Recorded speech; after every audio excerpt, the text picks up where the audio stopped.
Yo, what's happening, people? We are live right now, live from the village right now. It is 8:51 in the PM right now. It is the 12th of September, 2022 right now. I'm in London, England right now. It is movie night right now. We're about to watch Fier Street Part 3, 1666 right now. It's a 2021 film, rated 18. It's an hour 54 minutes right now. Walk one, people, walk one. All right, let me switch over to this screen. So y'all can see me. But yeah, it is movie night, Monday movie night. And it's Fier Street, the third and final chapter of Fier Street. We have watched part 1, we have watched part 2. Now it's time for part 3, going all the way back to the beginning, 1666. It started off in 1994. It went back to 1978. And now it's 1666. And if I remember correctly, in the last movie, they found the hand. No, they found the body. No, okay, so in the first movie, they found the hand. That was in 1994. And then at the end of that movie, they went to see C.B. Borland. I forget her name, but yeah, her. The one that used to be Sadie Sink when she was young. They went to see her, and she tells the story of 1978, where they found the body and hid it away. So now they need to reunite the body and the hand, and I guess is what they have to go back to 1666 for. But here's the thing. It looked like when they showed like the clips of the trailer that it has the same actors, or a lot of the same actors that were in 1994 and 1978. So do they actually go back in time, or are they transported back to 1666? Is that what they're doing, or are they just acting out what happened in 1666 by using the same actors? But they're not supposed to be, you know, those characters. They're supposed to be whoever the people were in 1666. I guess we're about to find out. But either way, we know they got the hand, we know they got the body. They have to reunite them. But I guess we need to know what happened in 1666 before they can reunite the hand and the body, and whether or not that even means anything. So that's what we're about to find out today for Fier Street Part 3, 1666. But it is Monday today. I hope y'all been having a good day. How's your day going? How's your day been? Appreciate you joining the live stream. My day's been okay. I just recorded a podcast with my man Cooper Nut. Cooper Nut is a Twitch streamer, and he's a DJ. I met him a long time ago, before the wind, before the snow, on the London poetry scene. He was doing a little bit of poetry. I was in a little bit of poetry, but he mostly DJs. He does some rapping, music producing, does a whole bunch of cool stuff. And we talked about a lot of things on that podcast. That's for the Uncivilized Art channel. So if you haven't already, make sure you subscribe to Uncivilized Arts. There's links in the description. It is on YouTube and Spotify. It is a geek and internet culture podcast where, well, we talk about geek and internet culture. This one I recorded today, we talked about retro gaming, we talked about vinyl, we talked about the London poetry scene, creativity, and all of that. So look out for that to come, hopefully by about Wednesday-ish, maybe Thursday, that would be ready. But yeah, look out for that. In the meantime, there are other interviews on the channel that you can check out, and other talks and chats that I've had on that channel to check out, other podcast episodes. That's Uncivilized Art podcast, link in the description. Uncivilized is spelled with an S, by the way, not a Z. Spelled the British way. The American spelling is with a Z, but this is spelled the British way because I happen to be born in the land of Britonia. So yeah, it's spelled UNCIVILISED.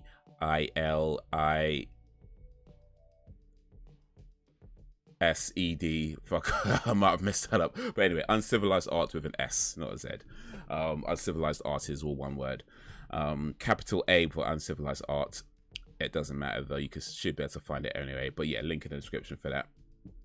But what else today? Yeah, clean my car. I try to clean my car at least twice a week. It does. I drive a lot, so it gets dirty. But yeah, clean my car, vacuum that out. What else happened today? I think that's pretty much it, actually.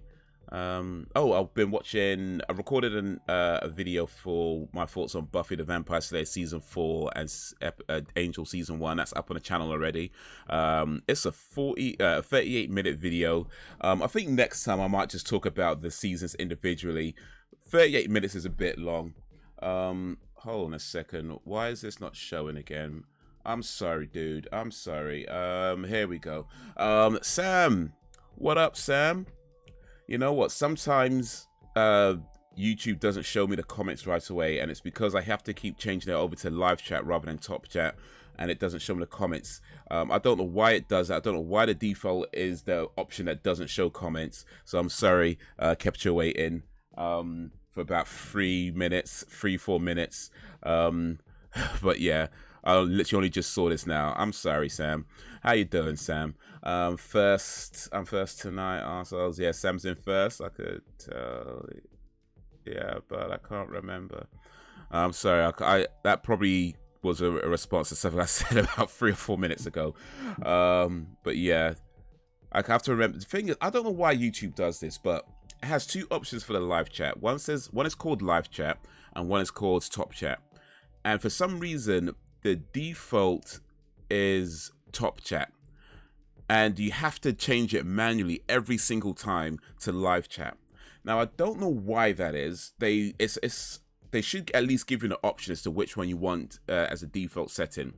But the thing is, top chat doesn't show the chat. I don't know what it seems to, like, people type stuff and it just doesn't show up on the screen. And I don't know how, like, you can type something and it not be considered the top chat when it's literally the only thing in the chat right now. Like, it's not the first time this has happened, but you'd be like the only person in the chat typing stuff, and for some reason that's not considered top chat. So I have to change it over to live chat to actually see what people are saying. And it's frustrating because it's like I have to keep remembering to change it over. And sometimes I remember, sometimes I forget. Today's one of the days I forgot to change it over. At least I thought I did, but apparently I didn't. So yeah, I'm sorry I didn't catch your words when you were typing them. But yeah, I'm gonna blame YouTube just because. Fier Street. Oh, can I tell you what happened? Okay, cool. Gotcha. But yeah, Fier Street. We watched part 1 and part 2. I feel like I remember a good deal of what happened in both those movies. Fier Street had some really cool gruesome murders in it. I like that for a horror movie. Fier Street part 2 has some pretty cool gruesome stuff as well. But yeah, I remember it was the whole thing about one of them was the hand and one of them was the body. I think it was the first one they found the hand, and I think in the second one they have the body, or it might be the other way around. But I know one of them had the hand, one of them had the body, and they need to reunite the body with the hand to try and put an end to the curse of Sarah Fier. But we need to go back to 1666 to figure out how to do that, I suppose. You're forgiven, maybe, just maybe. I'll take a maybe. How you been, Sam? How you doing? Appreciate you coming through. Appreciate you checking out that video, by the way, the Buffy and Angel video, because it was a 38-minute video. I wasn't really intending on making a video that long. I just figured I would ramble for a little bit and maybe it tops out at 15-20 minutes. Right, that's what I thought. But no, it topped out at about 38 minutes, and I was kind of like, huh, that's a bit longer than I thought it would be. I think next time, if I do that again, I'll probably talk about the seasons, the Buffy and Angel separately. That's what I think I probably should have done. That was a long video, but I appreciate you checking it out anyway, regardless of the fact that it's like a 38-minute video that just got dumped on the timeline. I'm like, oh man, what the hell is this guy talking about for 38 minutes? Appreciate you checking it out. Thank you. But I'll try and respect people's time a bit better next time around. Watched it while I was cooking. Half an hour is a good video while cooking. Oh, okay, fair enough. I guess it worked out okay for you then. Cool. Speaking of longer videos, though, yeah, I did pull up. Well, it's not up yet, but did record a podcast episode today, and that should hopefully be up by about Wednesday or Thursday. So that'd be another good video to check out whilst cooking. In fact, speaking of podcasts, it's nothing to do with podcasts, not really, not entirely anyway. But I did see a dumb thing on Twitter today. It was and it got a lot of posts, mainly because the person who posted it is already quite popular. Yeah, I'd hope you be a listener, not watching, if you're cooking, because it'd be a bit awkward to try and cook and watch something at the same time. I think you might end up cutting yourself or burning something. So yeah, just have it on. You can hear the words. Yeah, it's just me on camera for 38 minutes. You don't need to watch that. You don't need to watch that. Ain't that to see. Ain't that to see. Just me wave my arms around. That's all it is. That's 38 minutes of me doing this. That's all it is. So you're not missing anything. It's all good. But yeah, DJ Vlad, who you may have heard of, he's a popular YouTube personality. He does a lot of interviews with rappers and things like that, and other celebrities, mostly rappers. But he put out on Twitter today something to the effect of playing video games for long periods of time is a sign of depression. And he went on to say that, you know, think of the 100 greatest moments in your life. None of them would involve playing video games. And then he clarified that he didn't mean like esports or any kind of professional level gamer like that. He's talking completely about people who just play games for long periods of time. And I think like a lot of people, like the collective internet, was just like, bruh, that was stupid. Like, that was dumb. You know, that was just dumb. You know, depression is a lot of things, and there's a lot of signs that could mean somebody's depressed. And yeah, video games could be one of those, no doubt. But certainly the fact that somebody plays video games for a long time isn't in and of itself a sign of depression. It could just mean somebody likes to play games. You know, people like to do things. You know, not everybody is out here trying to make the big bucks and going for, like, you know, promotions and, you know, doing things because it makes money and that whole thing. You know, no, it's not always about that. Sometimes you just do something because you enjoy it and you want to do it as much as you can. You know, you have your job, you have your school, you have whatever else you got going on in your life, but you come home and you just like to play video games because that's fun for you, that's cool for you, and there's nothing wrong with living like that. You know, there's nothing wrong with just keeping the things you enjoy doing in your life as much as possible. You know, and I feel like this idea that it's only worthwhile if you're doing it professionally is stupid. You know, I mean, if you're doing it professionally, great. If that's what you want to do, sure. But that's not the only reason why something is worthwhile. I think there's definitely a beauty in doing something purely because you just love doing it and not necessarily because you want to make money out of it. You know, you have your job to make money, right? You have whatever else you got going that you can make money from. But then there's other things you do because you like doing it. And certainly when you take something from being a hobby to being your money-making career, in fact, it's actually something similar to what we talked about on the podcast, actually, is that your love for it changes. It doesn't necessarily go away, but it changes. And not everybody's looking for that. You know, not everybody's looking to make the millions and the big bucks and the fame and the fortune. You know, everybody's looking for that. Some people, and, you know, a lot of people, I'd imagine, actually want to do something that is fun for them, that they like doing, whether it's helps to relieve stress, whether it's because, you know, it's a community thing, whatever reason they have, they like to do it, you know, and nobody should be shamed for doing things that they enjoy doing just because it doesn't make money. You know, I feel that's a silly way and a ultimately destructive way of looking at things. Not everything has to be about making money. Not everything has to be about being a professional in that field. If you can make money out of something, great. But if that's not what you're looking for, that's fine too. You know, there's nothing wrong with having a job, using that to pay your bills, and then when you come home, playing video games or watching sports or reading a book or whatever it is you like to do. You know, there's nothing wrong with having a life like that, you know, that doesn't involve, you know, fame and fortune. You know, like, everybody is going for that. So yeah, it was a dumb take, and a lot of people pointed out that it was a dumb take.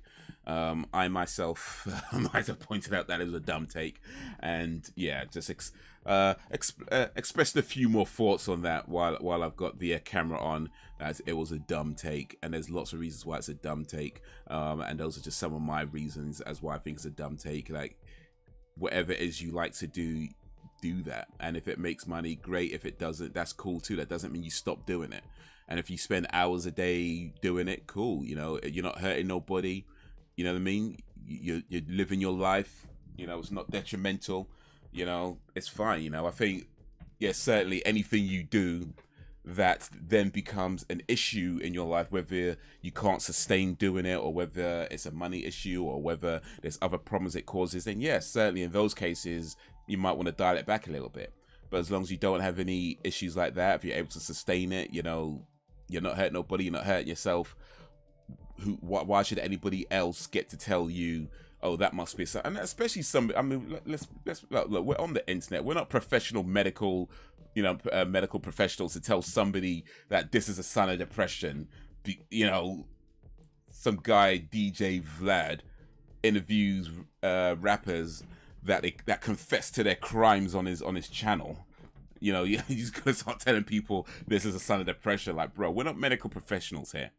We're not medical professionals to be telling people this is a sign of depression. Is it possible? Maybe, depending on the individual. But in and of itself, come on, bro. Come on. There's lots of things people like to do just because they enjoy it, that they spend hours on, that maybe you don't like to do it. Maybe you like to do other things. That's cool. But if somebody else likes to do things that they enjoy and spend hours a day doing it, let them do that. Let them do it. If they're able to sustain it, then cool. If they're not able to sustain it and it's causing issues in their life, then yeah, maybe say something then. But as long as they're doing all right, you're not hurting nobody, not hurting themselves, and they enjoy it and it's fine, and they're living their best life in the way they want to live it, then cool. Let people be people. Live and let live, man. Live and let live. You don't need to be telling people that they have problems just because you think it could be a problem, because maybe if you did it, it'd be you know what I mean? Like, you are not everybody. Everybody lives their individual lives. You don't get to tell people what they are just because, all right, bruh, come on. But anyway, I've said my piece. I think people game to distract themselves. I've done that. There is more to life than money, though. I've had this argument with Elliot many times. That's like me making mental health channel proclaiming I'm a pro because I suffer. Also, it's an idiotic statement indeed. And yeah, some people do it to distract themselves, no doubt. I'm not suggesting that these things don't happen. There's like a wide spectrum of reasons why people can play video games. Yeah, one of them could be that they're looking for distraction, and even then, it's not even a problem. Like, depends on what you distract yourself from, right? Like, whether or not gaming is an issue depends on the specifics of each individual's lives and the reasons why they're playing it. If you're playing games when you should be taking care of the kids, yeah, that could be a problem. You know what I mean? If you're playing games when you should be I don't know, chasing down a crook that stole from a local shop or something, yeah, that could be a problem. But yeah, if you're playing your games and you're having fun with it and it's not it's not causing any issues in your life, then hey, whatever you do, whether it's games, whether it's books, whether it's movies, whether it's whatever, knitting, you know what I mean? Nobody talks about being addicted to knitting. Nobody talks about that. What about people who knit for 10 hours a day? Is that a problem? Whatever people enjoy doing, and they want to, if they could create a life where they can do that for however many hours, 10 hours a day, whatever it may be, if you can create a life for yourself where you can spend that much time doing something you enjoy doing and it not be an issue, then cool, go for it. You know what I mean? It should not be a problem. If it becomes an issue in your life, then yeah, maybe dial it back a little bit. But as long as it's not an issue, as long as it's not causing problems in your life, hey, have at it, man. Have at it. But yeah, I don't know. I guess every now and then somebody makes a dumb comment, usually targeted at gaming or something like that, some kind of nerd culture, and it gets popular. But yeah, I'm glad the internet came together to tell him that that was a stupid take. That was a dumbass take. But hey, the internet's full of them. I don't care how much Elliot games, if he was gaming and excuse me, if he was gaming and not doing the dead stuff, then it's an issue. But if it's on his own free time, fit his boots indeed.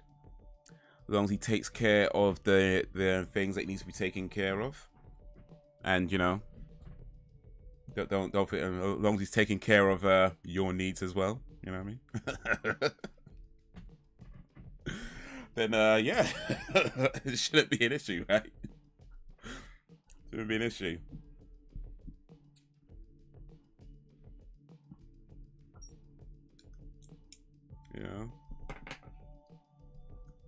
Kids are at school. Shopping's done. The missus is satisfied. Time for Call of Duty. Oh wait, house is clean. Yeah, house is clean. Yeah, time for Call of Duty.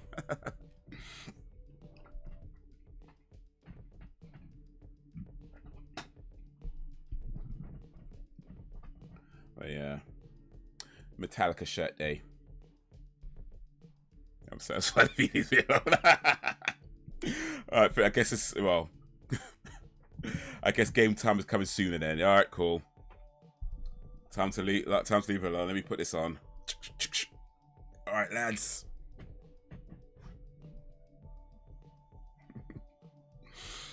Oof. Alright. What's the time right now? It is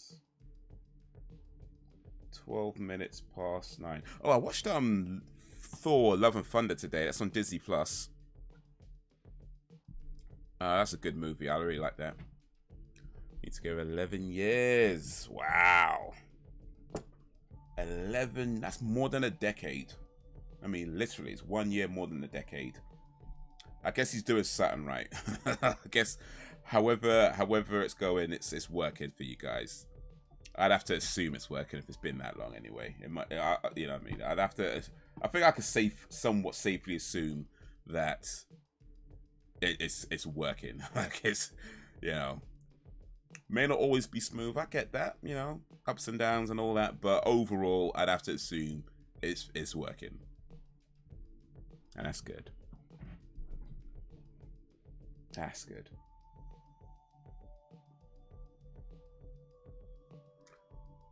All right. So there was something on my mind that I wanted to say before we started the movie. I can't remember what it was though. I had something on my mind that I wanted to say before starting the movie. Something I wanted to mention, but I have forgotten. Oh, well, maybe it'll come to me later. Maybe.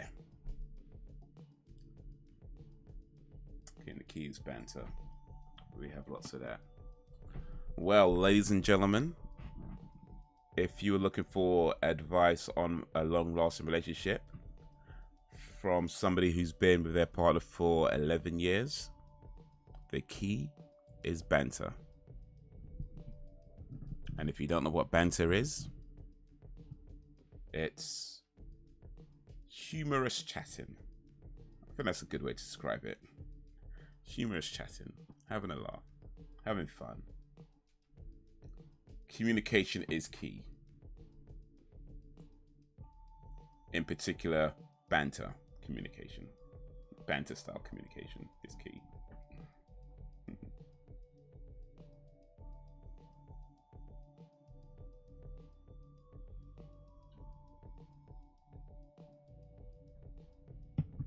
But yeah. All right. Well, if you have Netflix, make sure you got the movie ready on zero. We'll start the movie in a moment or two. It is Fear Street Part 3, the final chapter of the Fear Street saga. We're about to start it in a moment or two, so yeah, get it ready on zero, and I'll let you know when to press play. But man, what was that? What I wanted to talk about though? I had something on my mind. I thought, yeah, there's something I want to mention. Man, it's gonna bug me. It's gonna bug me, methinks. It's gonna bug me. There was something. I think it might have been to do with a video, like a video that I saw online. You know, one of these viral videos or something. I can't even remember though. I can't even remember.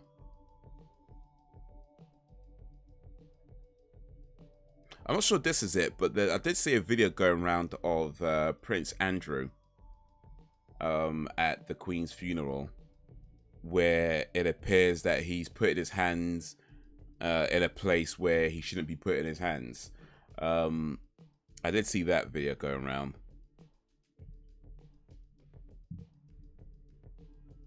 But yeah, Queen Elizabeth has passed away at 96 years old. The longest reigning British monarch of 70-something years. It's passed away. And we now have King... What's his face? Him. That one. On the throne now. Yes, she did. I didn't know. I mean, yeah. I don't think they told too many people, to be honest. Like, I mean, I know it's been on the news for like 6 days, however many, 4, 5, 3 days, 2 days, all over the news, and there's been some billboards they put up around the country, I guess, and it's been on the radio, and everyone on the internet's talking about it, but they haven't really told too many people. So yeah, I get it. You might not have heard. I would only see eye to eye. We ain't always on the same page. We disagree on a lot of stuff, but we respect each other. We laugh a lot. Indeed. Gotta keep laughing, man. Gotta keep laughing. Oh, I think that was it, actually, I wanted to say. So there was this video of King Charles, or I guess when he's becoming king, like he had to sign something, I guess. And there was this thing on a desk, and he was telling somebody to move this thing that was on his desk. Now there is audio, but you can't really hear exactly what he's saying. But the way it looks on the video, it looked like he was making a very rude kind of gesture to somebody to move this thing on a desk. And so I saw that going around, and it had the caption saying something like, is this our new king? Or what kind of person speaks to people, what kind of person treats other people like this? It was something along those lines. But yeah, you watch the video, and it's not super clear if he's being rude, but because you can't exactly hear what he's saying. But yeah, it don't look too nice. As far as the visuals go, it doesn't look too nice. And yeah, I mean, he's king. I guess he can tell people what to do and stuff like that. But at the same time, I mean, there's no good reason to be rude to people just because you're their boss or something or whatever. Like, there's no good reason to be rude to people. In fact, there's a saying about, the mark of a man, or the mark of your character is to give somebody power. How you treat people when you have power and other people don't have power would say a lot about your character. And I think that's something that we all should keep in mind, because there's going to be various stages in our lives where we might have no power, at various stages in our lives we might have some power or even some more power, and how we treat people, especially people with less power than we have at that time, is going to say a lot about your character. So I'm not going to come in here and say he was definitely being rude, because I don't know. Well, it did look like he was being rude. Now, hope that wasn't the case. My sister literally said to me today, you haven't posted anything about the Queen, and I'm like, it's not like I knew her. That's kind of how I feel about it, to be honest. I mean, I'm not gonna celebrate her death like I've seen some people do. That just seems a bit. That seems a bit off to me. I mean, I'm aware of the, shall we say, questionable history of the royal family. So I understand that not everybody's gonna be like all sad or whatever. I get that. Yeah, this is a thing, but at the same time, celebrating that somebody died, I don't know, that doesn't seem like something I want to take part in. But then again, like you said, I didn't know her. I didn't feel any particular connection with her. You know what I mean? There's famous people who have done things that I feel like a connection to, whether it's through their art or their work or whatever, that sort of thing. The Queen, I've never felt any kind of connection with her, so yeah, I'm not going to celebrate her death, but yeah, I'm not exactly mourning it either. It's kind of, I mean, she was 96, can't have been much of a surprise, which I understand doesn't necessarily make it easier for the people around, for the people closest to her, right? I get it, when people close to you die, it's not an easy thing to have to deal with. You know, for the family, you know, for, you know, I mean, Charles, he's 70, whatever. You know, he's not a young man himself, and he's known people who've died prior, but at the same time, it's still a lot to take in. You know, you're a parent dying. I get it. At any age, it's not easy. So, you know, I understand that.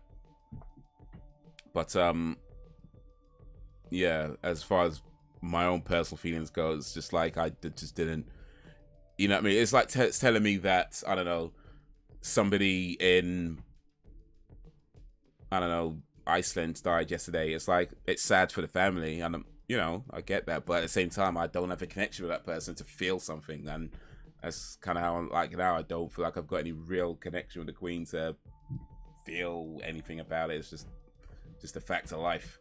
But yeah, I ain't trying to celebrate that. That's I don't know. I ain't on that. Sam supposed she was 96, and it's not like she was Arnie. Let's see if Arnie makes it to 96. Arnie's what, 70 something now, I think, as well. Actually, he's pushing it. Let's see if Arnie makes it to 76. We'll see. We'll see. But for now, let's get this movie started. It is 9:22, so yeah, let's get this movie started. If you haven't already, make sure you're on 0 because we're about to start this movie real soon. Arnie's going to live forever. Oh, is he now? Is he? Well,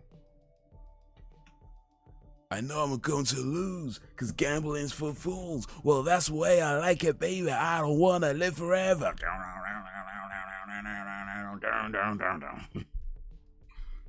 And don't forget the Joker. All right, let me switch over to the screen. And we're going to go 3, 2, 1, play. Oh, wait. Oh, 1 second. Put the marker on. We're going to go 3, 2, 1, play. So, are you ready?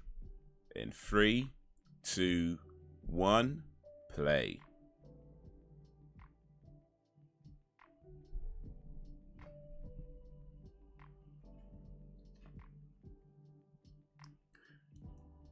Yeah, still in, you know, I'm pretty much God, and what I say goes. Wow. Wow. Wow. Would you want to live forever, though? Like, just getting older and older and older and older and older. Would you want that? Would anybody want that? I mean, would Arnie get to like 2,000 years old and just be this wrinkled raisin of a man?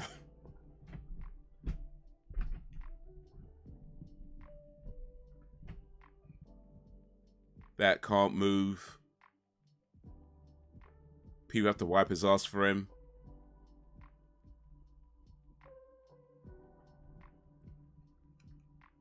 Would anybody want that?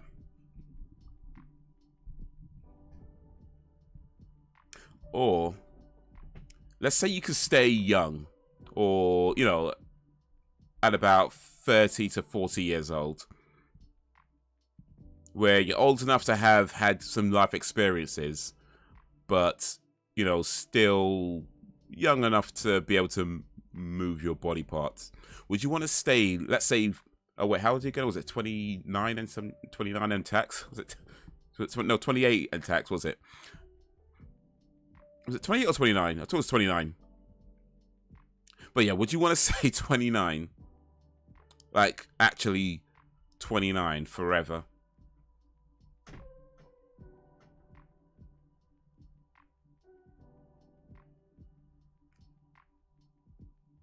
$29 plus VAT. Yeah, like if you could stay like 29, like your body doesn't age or anything, like a vampire. I mean, not a vampire, like you have to drink blood, but I'm just saying like you just don't age from 29. You just stay physically 29 forever. Would you want that?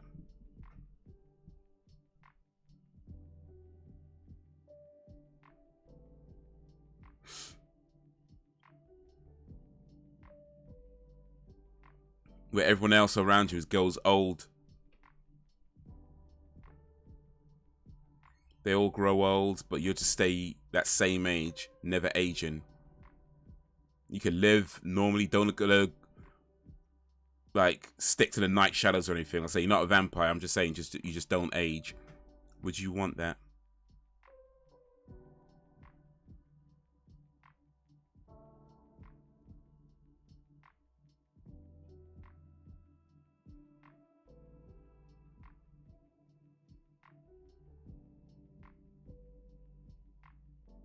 Fair Street 1666. Sounds good, but no, everyone around me dies. That would be lonely. Yeah, that's the thing. It's like, it'd be cool for a while, but I think that while won't last very long. And watching everybody get old and die, making new friends that get old and die, watching young people get old and die, and over again, moving to a new town, and everybody just getting old and dying.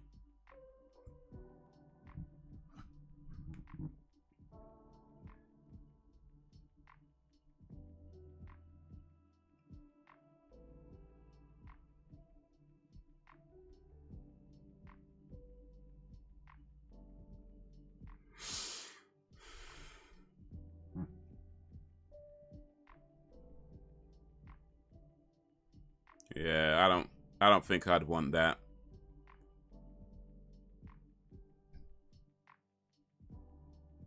I ain't making you. Well, then you'd definitely be lonely. You'd just be young forever with no one around. Oh, boy.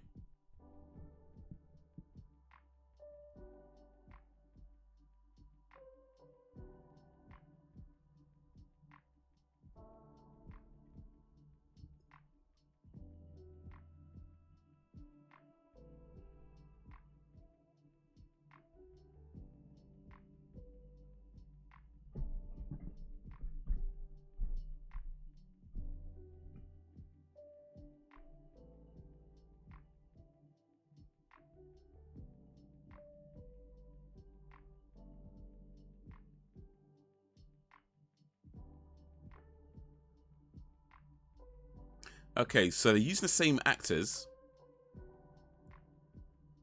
but they're all playing different characters, I guess.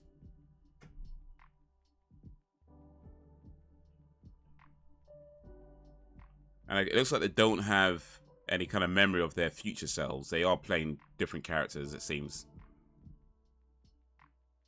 So I guess they just cheaped out on the actors, really.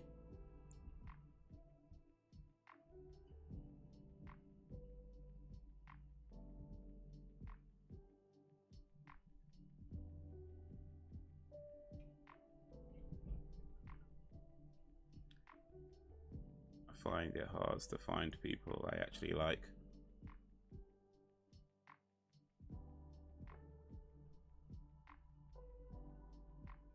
Well, that means you could be like young, right? Forever. And go like hundreds, maybe like even thousands of years before you finally meet somebody that you actually like. And then after all that time, you're gonna have to watch that person grow old and die. Like that sucks. That sucks.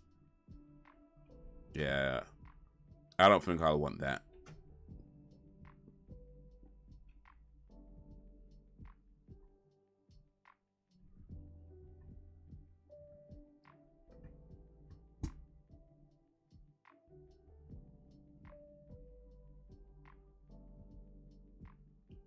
I think one of the things about all these sorts of abilities like that is that they have their pros, but the downside of it, you would I think more often than not far outweighs the pros to it. Because the pros would be, okay, yeah, you're young, you live forever, you could do all kinds of cool stuff now and all kinds of cool stuff in the future, but like I say, you'd be super lonely. And you'd be bored most of the time.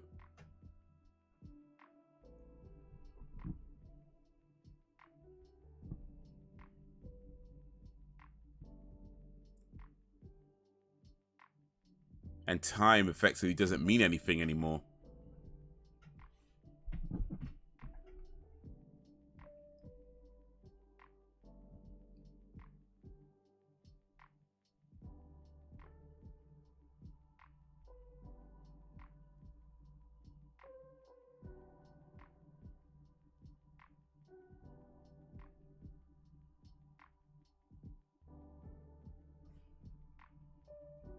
I think the truth is, as corny as it sounds, we're perfect in our imperfections.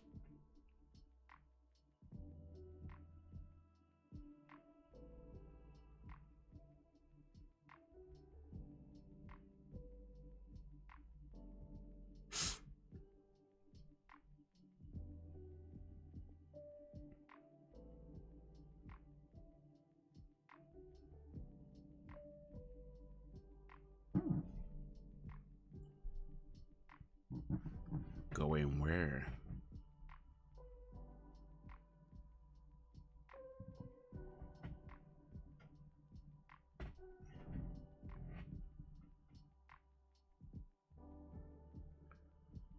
The way film and TV is going, kill me now.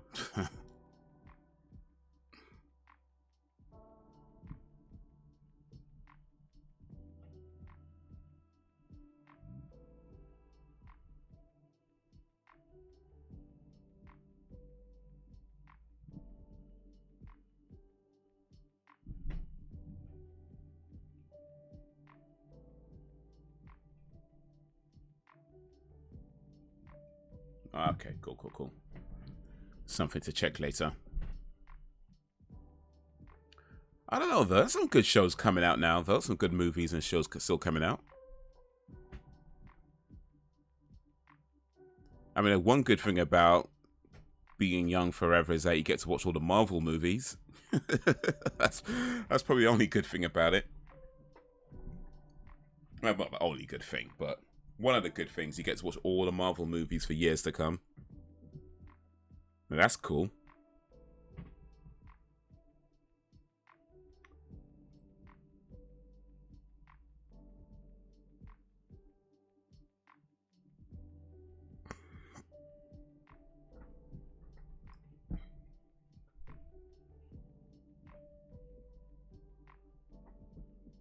Oh, I don't think anything good is going to happen to these girls.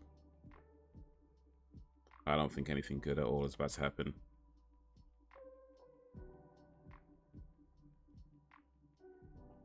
I never thought film and TV would be more concerned with ticking boxes than they are about creating art. Yeah, I mean, it's an interesting period now, because I feel like there are definitely certain films or shows that clearly are just box checking, right? That's how, at least that's how it seems. But at the same time, I do think there are shows that are just genuinely picking the actors and actresses that they feel best represent what they want to do, and it just so happens that it's a diverse cast. And that's great, right? If that's how it really is. But I think one of the problems is that because you do have the box checkers that tend to be maybe the more bigger films, I think sometimes people kind of lump them all together and assume that everything is a box check, which I don't think it is. I think there are people who just want to tell their story in that way. But I think the ones, to me at least, that feel more like box checking is the one where, like, stuff like Star Wars, like was it Episode 7, The Force Awakens, that felt like a lot like box checking because they touted it as this diverse cast, which, it is. But you watch the film, and there's so many things in that film where you're like, bro, who told you that was a good idea? You know what I mean? Like, if you're really about just making films and understanding that there has been racial issues in the past or gender issues in the past, and you're really about fixing that, and cool. But be about that, don't just do it for the sake of like making yourself look good to the public while not understanding the nuances of filmmaking or how to tell stories or how things look on camera. Oh, this ain't gonna be good, is it?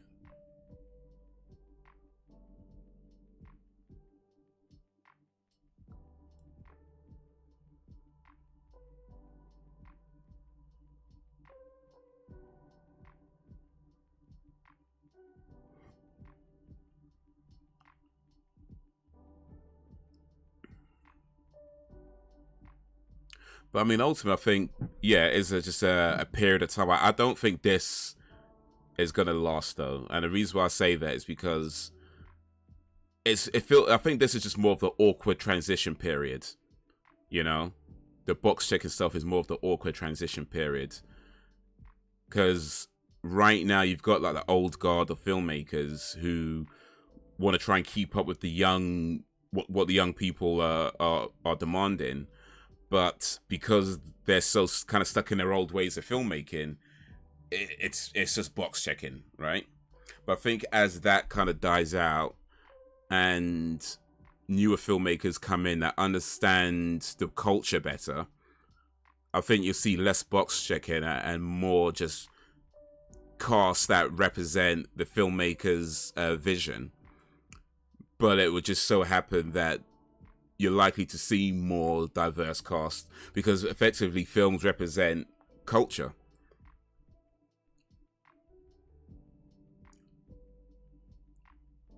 And as culture changes, the films are going to change. And the people in those films are going to change. And how things are done or what's said and what's acted out and so on is all going to change. But I think that becomes more natural as time goes on because it's, I mean, I don't want to say it's new, but it's, you know, not exactly old school either.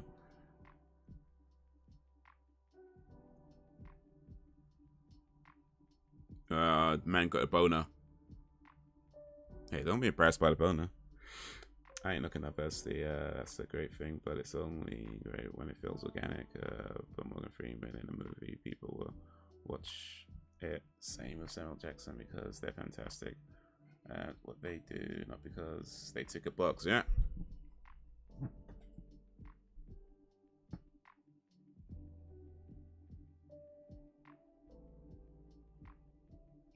But one of the things I don't particularly like about, not necessarily all, it does feel like a lot of the kind of young liberals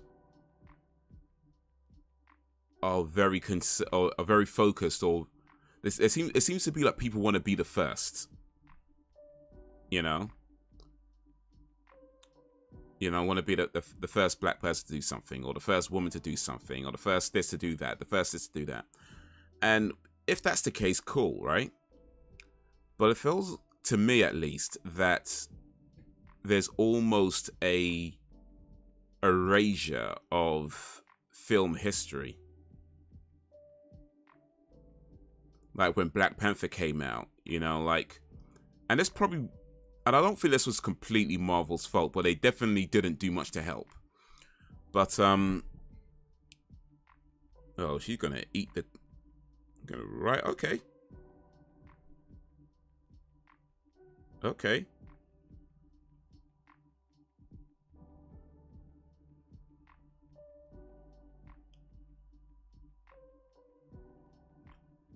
It's gonna eat it all up. All right, right out in the bushes. But yeah, some people kind of started talking about how Black Panther, was the first black superhero movie, right? And yeah, like I say, Marvel didn't really do much to. They didn't start that that thing, but they didn't really do much to kind of knock it on the head either. Anyway, it kind of got around with a lot of people that this is the first black superhero movie, and it isn't. It is not the first black superhero by a long shot, But it just feels like people are so concerned about being the first, or having the first be something of their generation, that people aren't really looking back at films and saying, hey, actually, there were lots of black superhero movies before.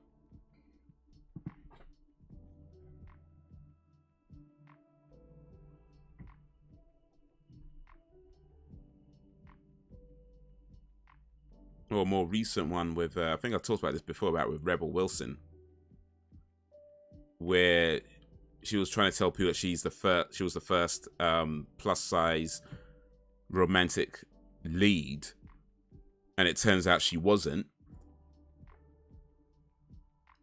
And instead of just saying, oh, my bad, I don't know, she's doubled down on it, and it's made herself look stupid.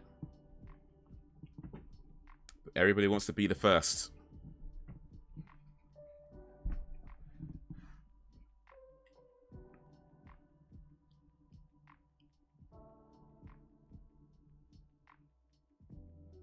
Or when people talk about how they're you know, female leads in movies, there's loads of films with female leads.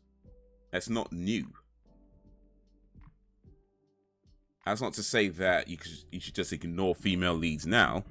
Of course not. But people, the way people be acting like this doesn't happen before, it's never happened. It's like, no. Like, it's film history. Like, there's plenty of films with female leads. They exist.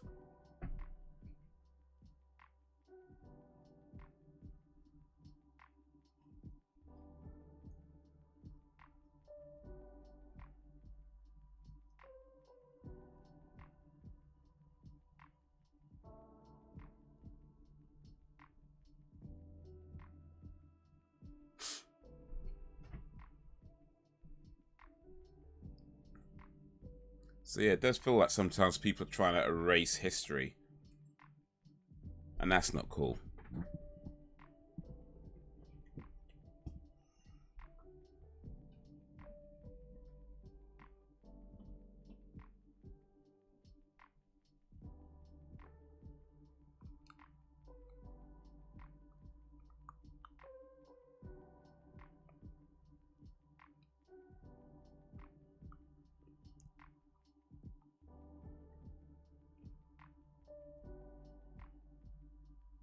Daddy's been cursed.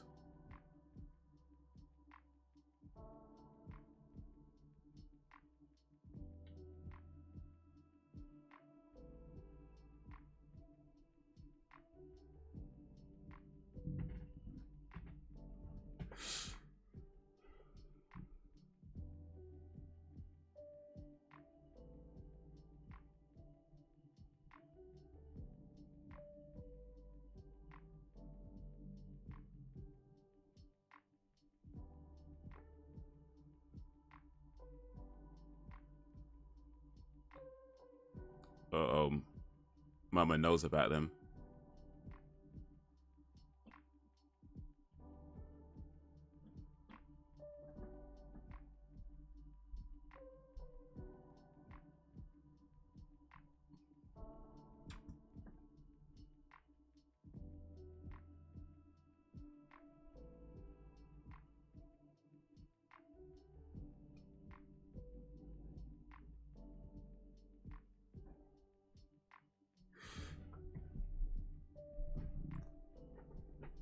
Yeah, so she ate the pussy and now the father's sick.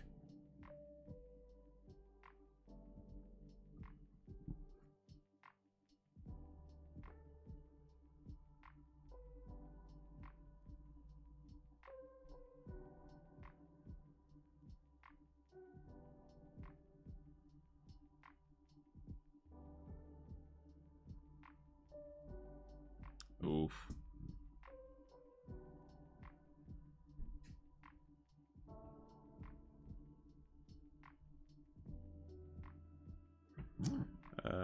There are lots of fantastic black actors who have had lead roles, who have had massive films. Shawshank being one of the best films ever made. People forget that. I mean, I don't know if I'd call it one of the best films ever made, but I'll get your point. I'll get your point.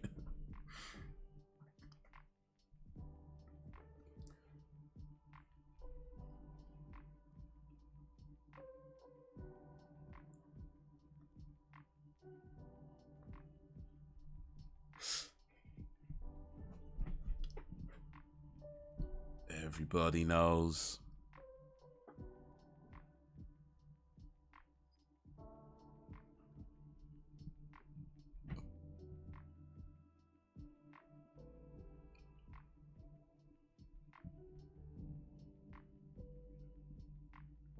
So they found out that Fier likes ladies. And I guess they figure that means she must be cursed.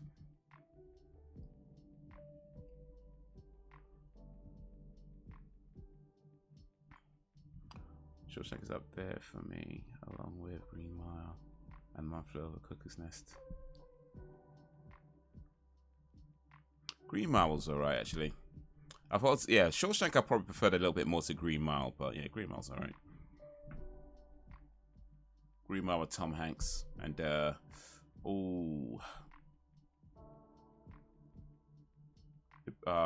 remember his name right now, but yeah, rest in peace.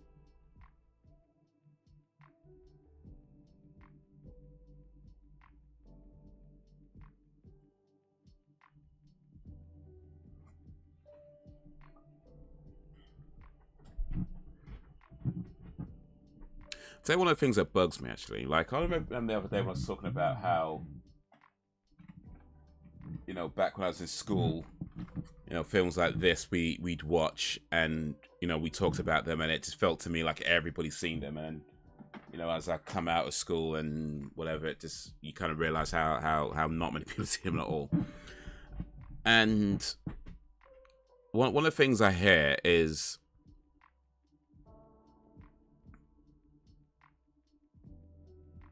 oh, look at that. Oof, it's nasty. And the flower as well. Oof. Is that, you know, there's not enough black actors in these big Hollywood movies. Oh, well, I don't hear it as much these days, to be honest, but there's something that you used to kind of hear quite a bit, maybe a few years back.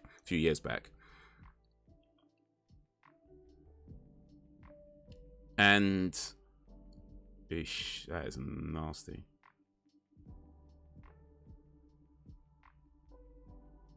I ain't gonna axe you again. And yeah, the frustrating thing about that is that there are lots of movies made with black actors, black directors, black writers, and they still are. But one of the problems, as I found out, yeah, is that they don't often get seen a lot. Like every now and then you get, imagine biting into an apple and seeing, that's why you cut apples before you bite them. Never bite into an apple. Just cut it open first and see what's inside. But yeah, like there are films being made, but one of the problems is that not many people go to see them. Like that is, I mean, you can tell that by the amount of money they cost to make and the amount of money they make back. You know, and like I say, every now and then you get one that breaks through, but for the most part, you know, there's not many people going to see them. And it's a shame because, like I said, when I was in school, we'd watch those movies and it felt like everybody was watching those movies. And apparently not. Apparently not. Apparently it was just people in my school.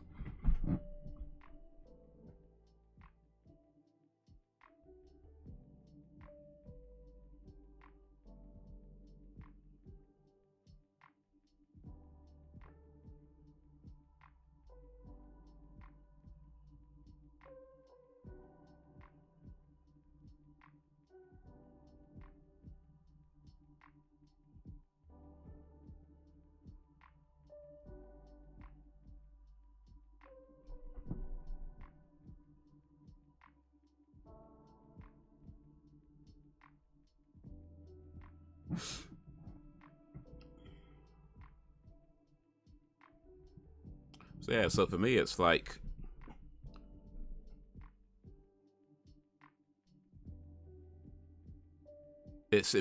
like if it's something that you want to see more of, you should be supporting the people who are making the films that you want to see, and not just like, I mean, yeah, look, don't get me wrong, I'm not opposed to more black actors in big Hollywood movies, of course not, but at the same time, it's like, if there are people making movies, support those movies. Don't just ignore them and then complain that somebody else isn't doing it.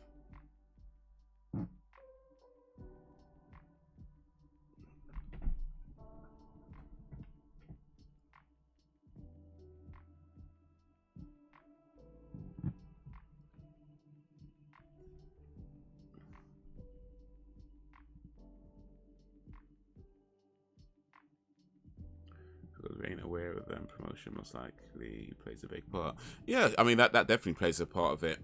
But what I mean is, what I really mean is that if you're somebody who is saying there should be more, say, black actors in Hollywood movies, then part of that should be supporting the films that come out. You know, part of that should be championing the films that come out. And yeah, I get it. You know, they're not always promoted as well. There's the money isn't always there. And part of the reason why the money's not always there is because they're not being seen. You know, like if a film costs 11 million to make and makes about 20 million back, sure, it's made a profit, but we're not talking big time. It's certainly not big enough to be like $100 million Hollywood movie. And it's not that the audience isn't there. The audience is clearly there, right? The audience is clearly there to push those numbers way up. But I think the reality is that people just don't go see those movies. I mean, like, black people don't go see those movies. And I'm generalizing, of course. I'm not saying no, you know, I'm very much generalizing. But yeah. I feel like a lot of these movies get ignored by the people they're being made for. And that's a shame.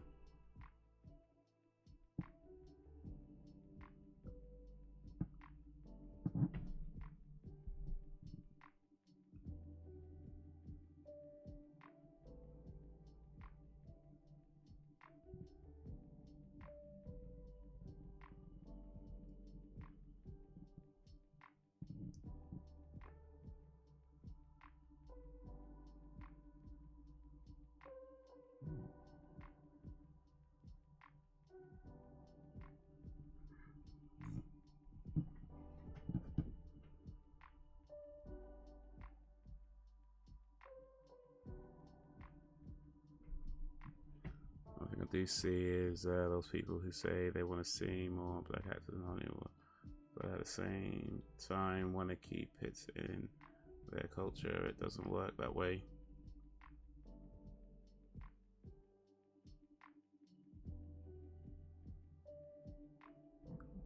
Yeah, I'd imagine my guess would be that people who say that sort of thing don't even watch the films, are part of the people who aren't even watching the films that are already out there.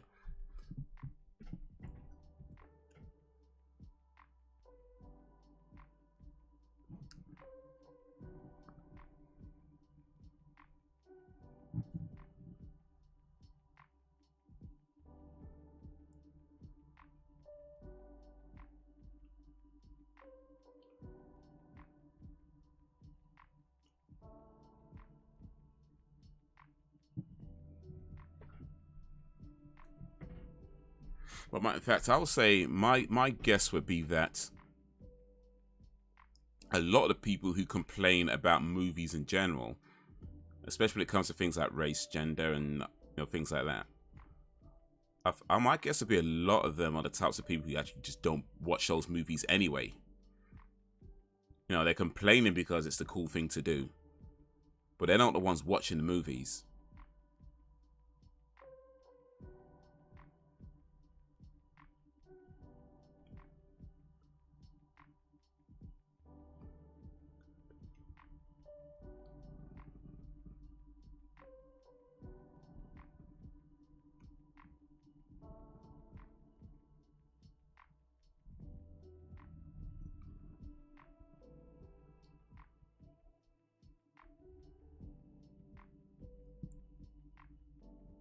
Oh, look at that.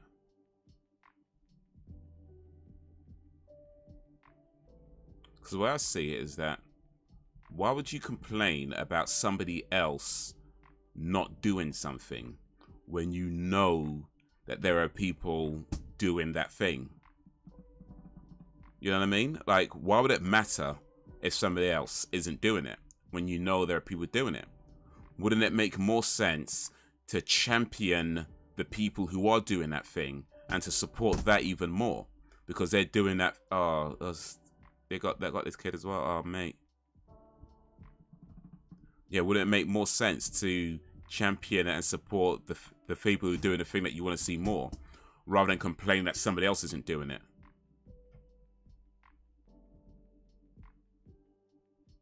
So yeah, my guess would be that they're not watching the movies anyway.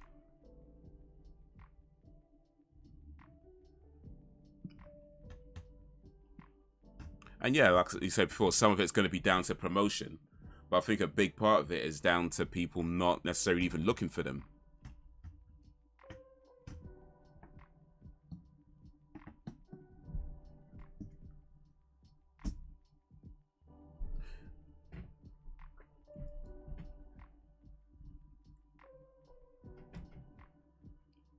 Because if you say, I mean, I know it's not the way it goes, but if you, like, for example, look at take every black moviegoer, and let's assume that they make a film that has mostly a black cast, right? Black director, black writers, and everything else. And let's assume that only black moviegoers went to see it. I could all but guarantee that is way more than $20 million that film is making. Right? Way more. But of course, it's not only black movies goers that go see these. Anybody could go see these films. I get that. I understand that. But I'm just saying that if that was the case, assume that was the case, way more than 20 million. So based off of that, my guess is that, yeah, a lot of them aren't watching these movies anyway. They're not looking for them.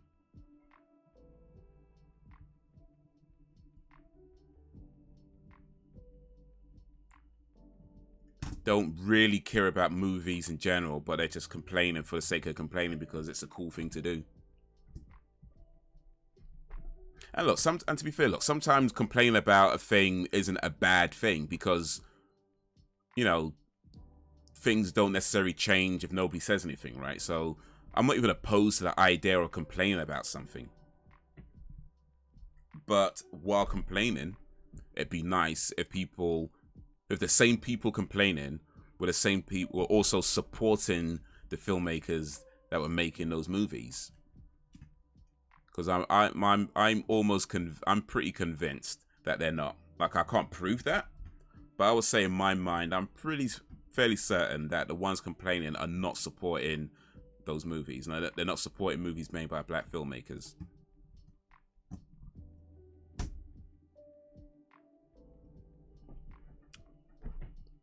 Or at least not all of them.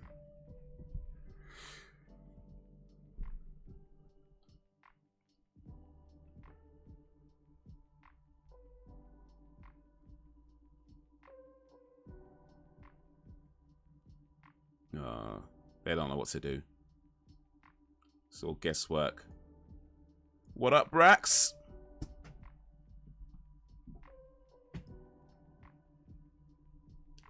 Maybe Brax could share some an opinion on what we're just saying. I watch loads of stuff. Babby list, even Z list. I don't know. I'm hardly know actors in these movies, so I'm definitely looking at things like race. If it appeals, I'll watch it.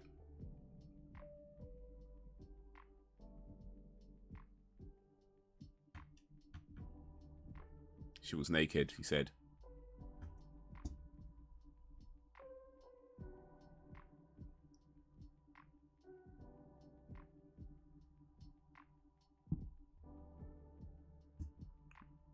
Oh, he's gonna...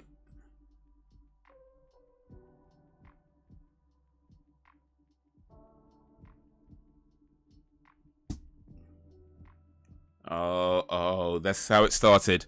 Now we know. Now we know. Got accused of witchcraft.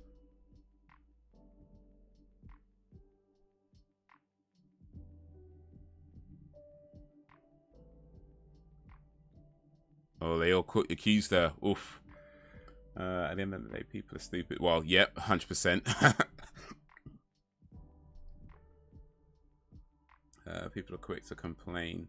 They will go on the social, do their bit on there, but as soon as something else catches their attention, they move on. Yeah.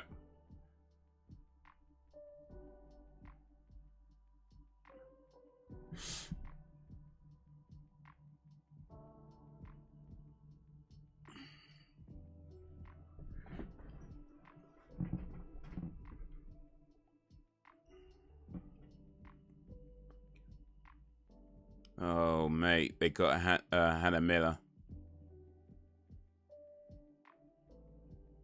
Well, they're gonna strip her naked.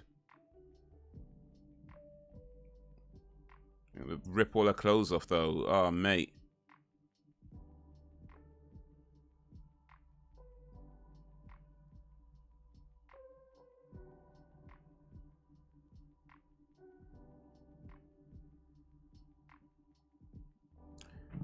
They're not witches, they're bitches.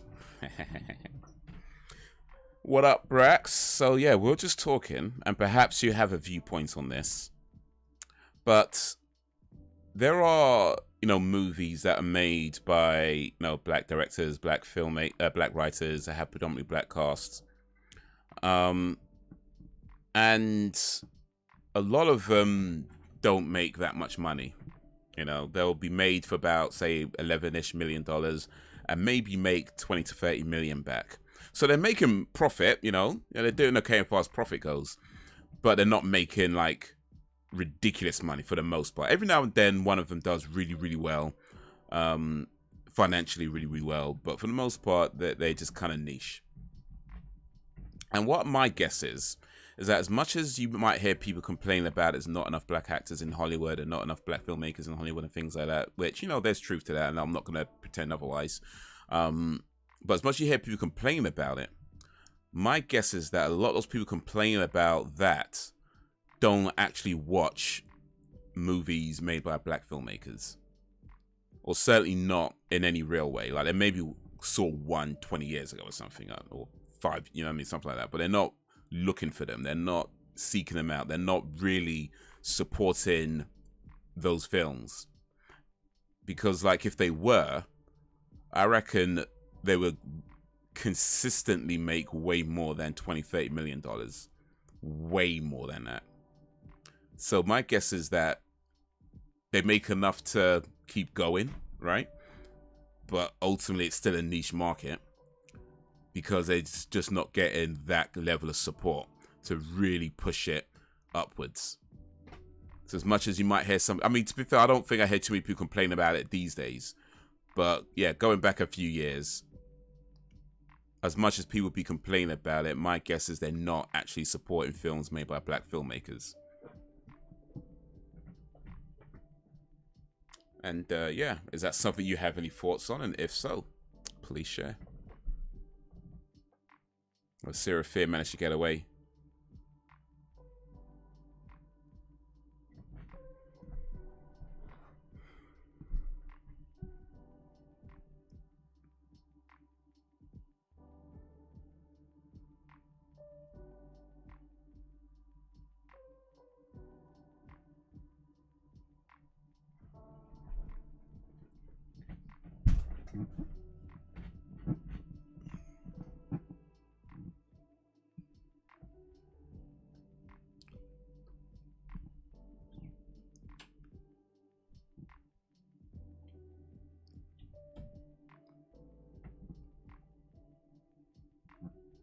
Oh, he got tricked easily. Yeah, Yeeja.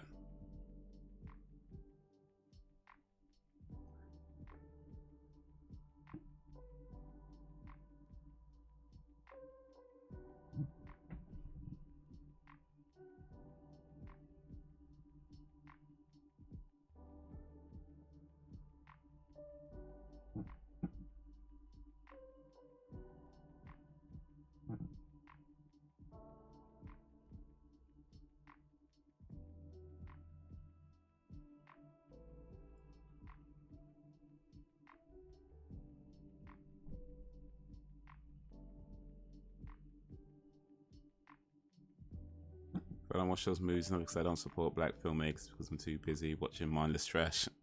Oh, fair enough.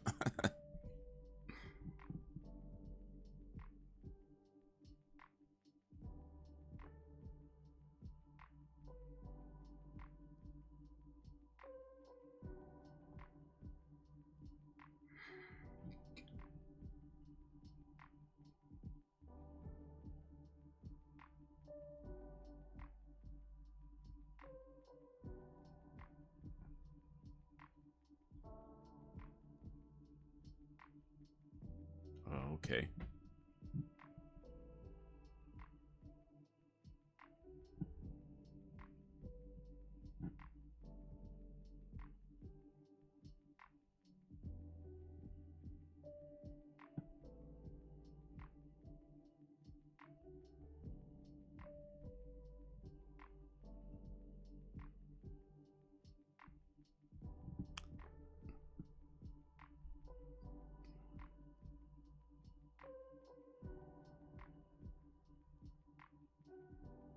Oh, she getting serious.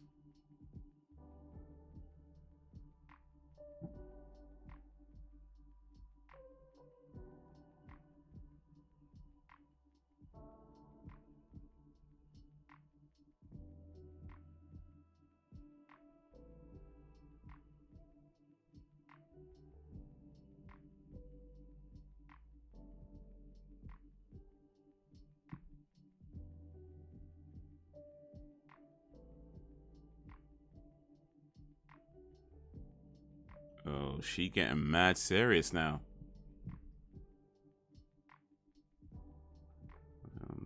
Makers could make a trashy horror movie. I'll have to watch that. You know what? I think there is a couple of trashy horror movies I could think of with black cast actually. So one of them is called Vampire in Brooklyn, and that has that stars Eddie Murphy.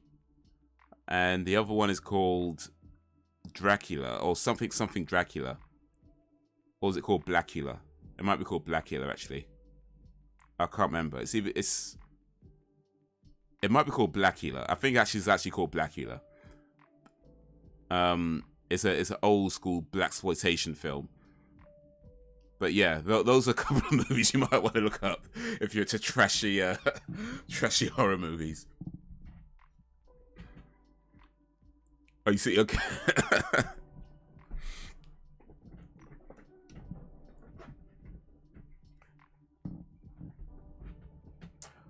Yeah.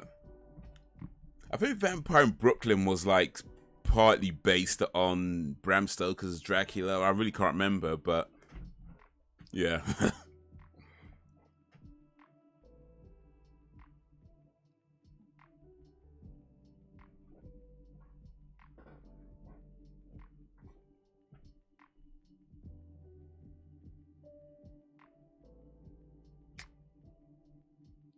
It's one of the reasons why Jake came out Oscars. Why? Yeah. There's still not enough black artists in the film industry. It'd be cool to see. Salutations to one and all. Yo, what up, Jakes?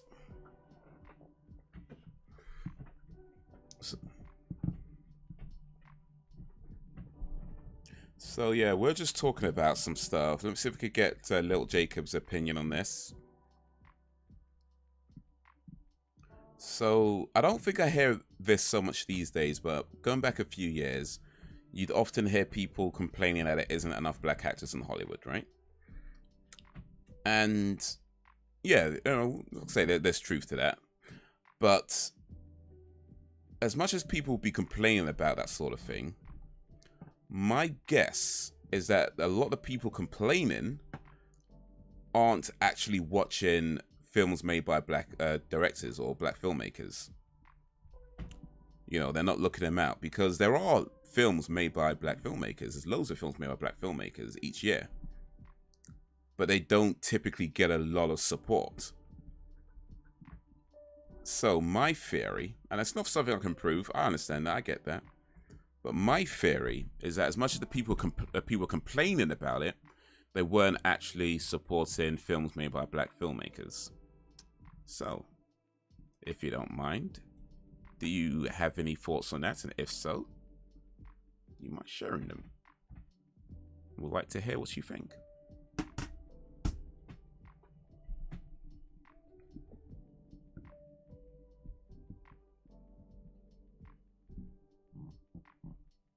She's not here.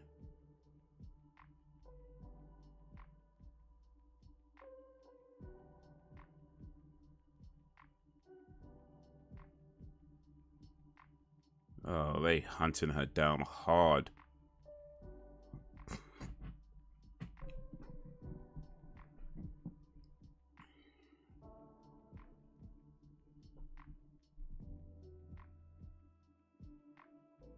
I might see if I could find that movie, by the way. I'm pretty sure it's either called Blackula or something Dracula.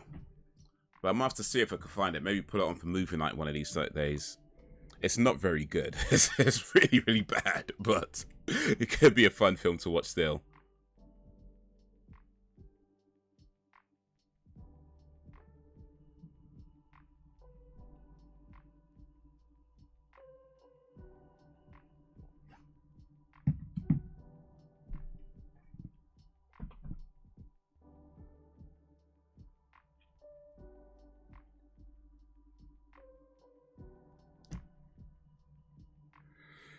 I'm not expecting it though, because remember the group who controls film industry. So if they want a bit more of that, some black filmmakers should make their own film company.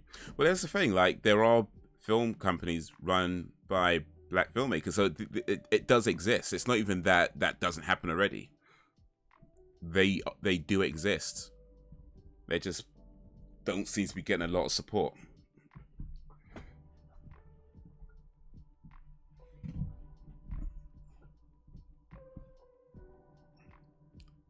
But yeah, like I said, I'm not opposed to more black actors in Hollywood, in big Hollywood movies.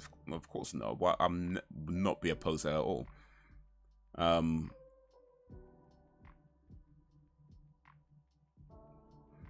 We also believe in, you know, supporting people who are doing things outside of the mainstream, you know, because that's, I believe, where the real change is.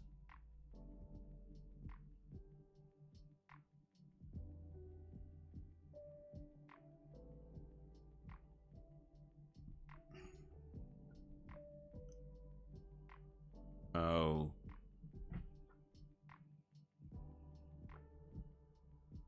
Oh, he's the guy. It was him all along.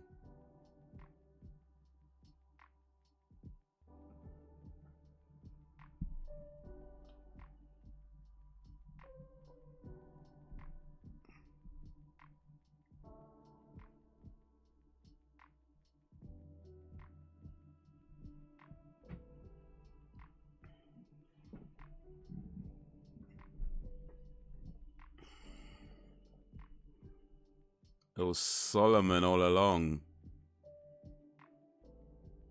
He's just chanting all the names of the devil. Jordan Peele set a high bar, though. I mean, Get Out. I haven't seen Us yet, but yeah, Get Out, yeah.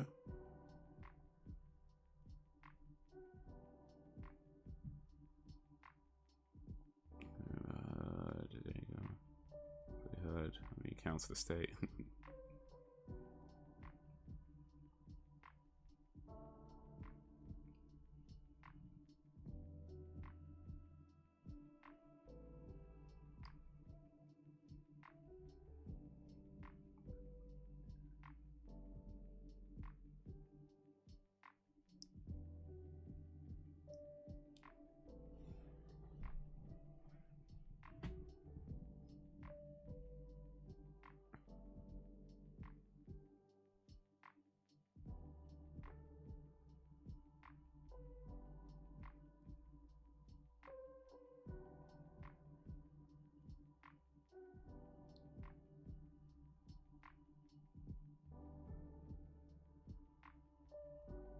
Last year or the year before, Tyler Perry had a studio built on the grounds of where a Confederate soldier base was during. Oh yeah, I heard about that.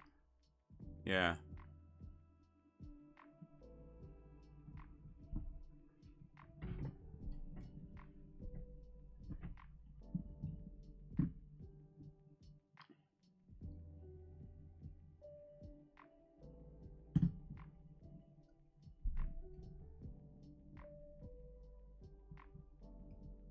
Yeah. Just needs to get enough people to watch his Medea movies now.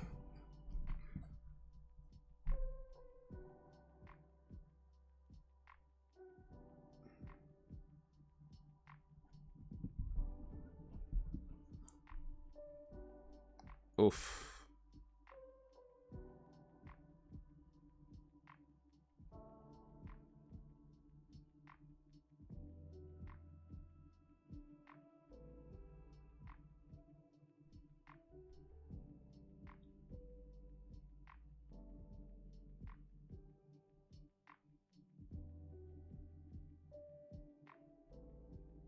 She was gonna make a deal with the devil, but she found out somebody already did.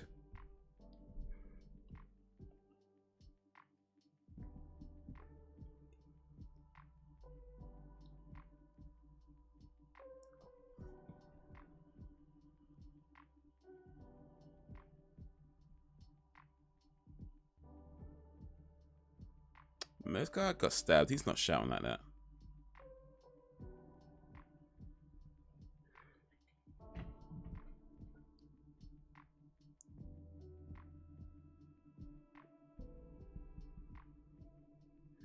Seems like bad directors and actors don't seem to have the same level of box office success as their white counterparts.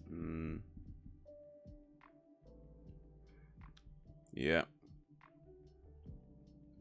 And that's a shame, man, because like I said, there's a lot of people complaining, but I feel like if those people complaining were supporting it, those movies would do a lot better financially. I can't prove that. But that's how it seems to me.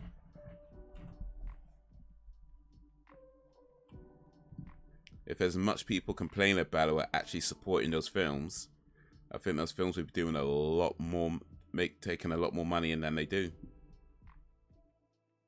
I mean, to be honest, I don't know what it's like these days. I haven't really checked it in a good while. But certainly, going back 4 or 5 years or so, when a lot of those complaints, I was hearing a lot of those complaints around that time.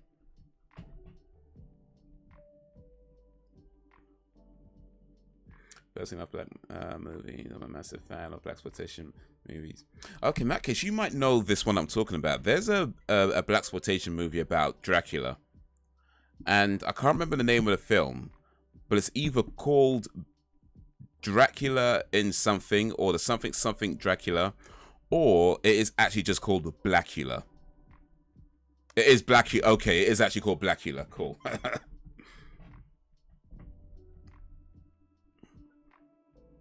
Oh, that's how she lost. Eesh.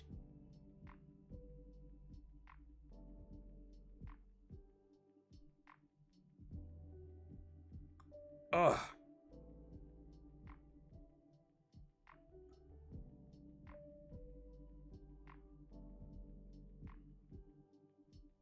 Yeah, it's so bad. It's so bad, but bruh, if you like trashy movies, that's one to watch for sure. It's laughably bad, but yeah. You know what? It's October soon, actually. We might have to do like blaxploitation movies for Black History Month. I think we're gonna have to do that. Find Blackula and some other 70s movies from that time. A lot of them were so bad, very sexually exploitative. But you know, that's part of film history, right? It's part of film history, and if without that, we wouldn't really, you know, be where we are now with movies. Because as much as you could look back at them now and be like, oh, they were terrible, they were this, they were that, they were this, they were that, but they were making films at a time where you couldn't get into a black, say a Hollywood movie, unless you were playing a maid or something like that, right? Or Sidney Poitier, you know, there's a few exceptions. But yeah, Pam Grier, Foxy Brown, Coffee, yeah.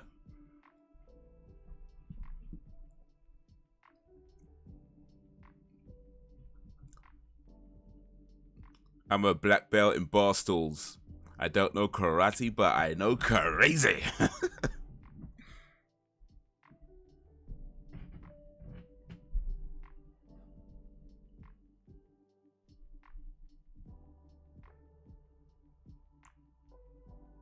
Black Belt Jones. So yeah, I mean, those films, there weren't a lot of them. Yeah, they were poorly made. They were very poorly acted out a lot of the time. But without that, where would we be? You know what I mean? It's part of the history, and that history should not be forgotten. In fact, I think I saw there's a Pam Grier exhibition going on in one of the museums, I think, or like they're showcasing some of the movies or something like that. I have to look into that. Might go check it out.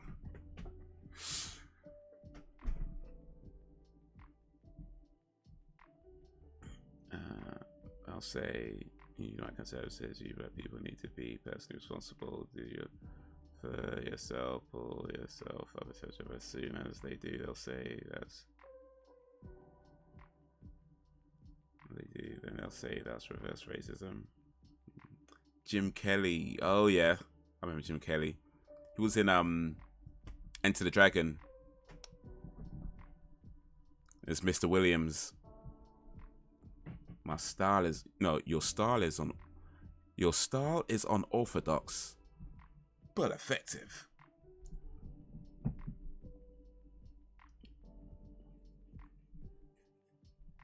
Yeah, but I mean, that's what I mean. Like, even going back to that blaxploitation sort of 70s time, there's always been people making movies with black actors, black filmmakers. They've always existed. But it's just a shame that I haven't always gotten the level of support that they could be getting.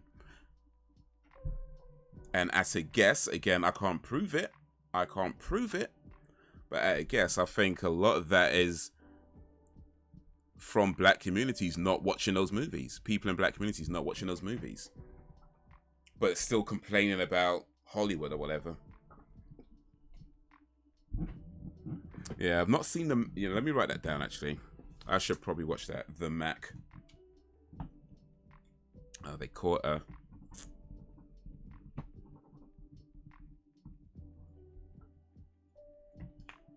We might have to do like a blaxploitation season for October. Might have to do that.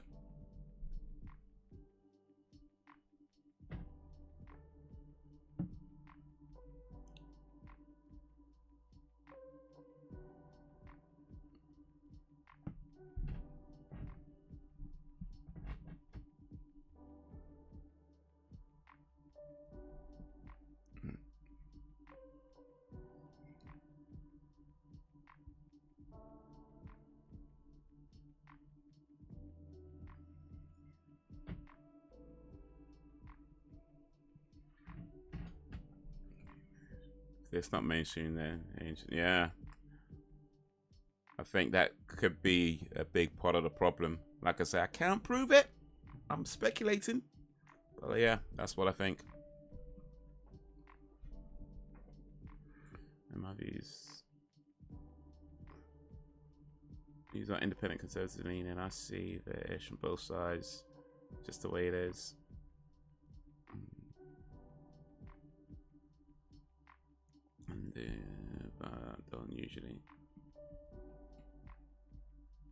Don't usually as the means to contribute to support them, or they just don't do it for whatever reason. Well, that'd be a damn shame. Yeah, they definitely went mainstream. We're a part of the black subculture. Yeah, Jim Kelly did a movie called Black Samurai as well, which I can't remember if that came before or after Enter the Dragon, but it did have a very kind of similar sort of plot to it. So it's probably after Enter the Dragon. I think Enter the Dragon was early 70s. So I think this might have been after it.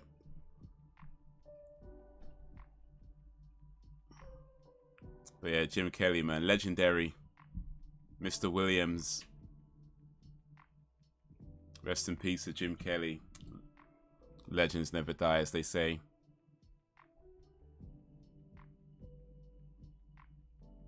Oh. That looks... Oh.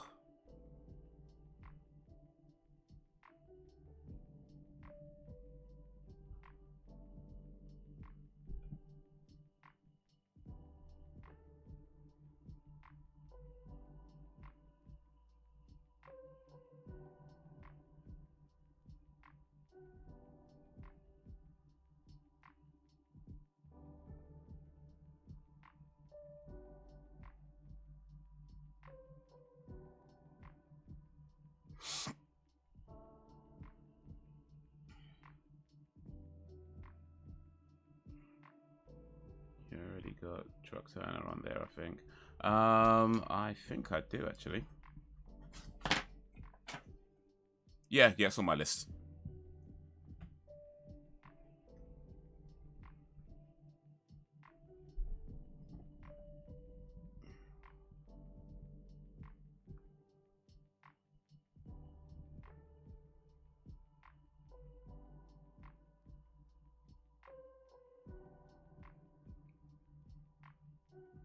those movies were offbeat, kind of added to the appeal for me. People these days only care about if it's made.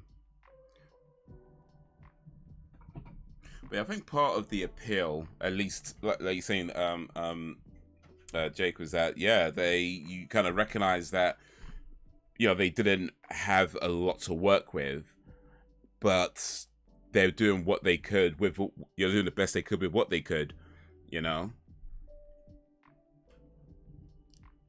I think that for me is like the thing when you're watching something that, okay, it's not as polished or whatever, and this is not as nice as whatever, but you recognize that they're not working with like the massive budgets, they're working with limited budgets, with limited equipment, at a time where you have laws, and especially going back to 70, well, not so much laws, but certainly you have how society was, where you kind of working within limited kind of capacity as well.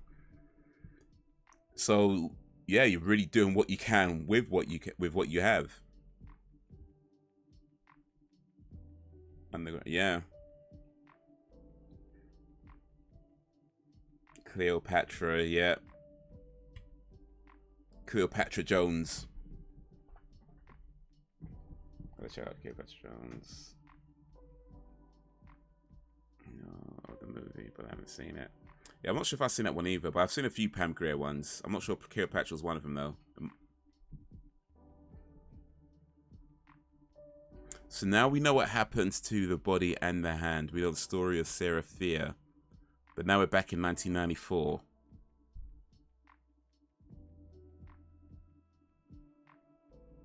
They moved the bodies.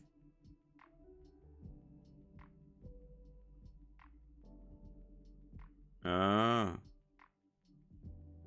Wait. Part 2? Wait.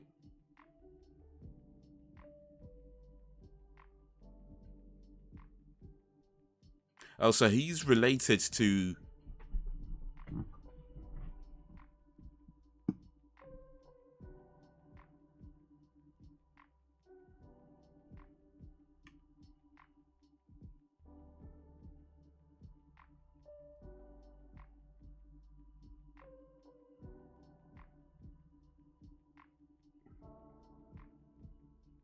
Oh, we ain't done yet. We back in 1994, part 2 of part 3.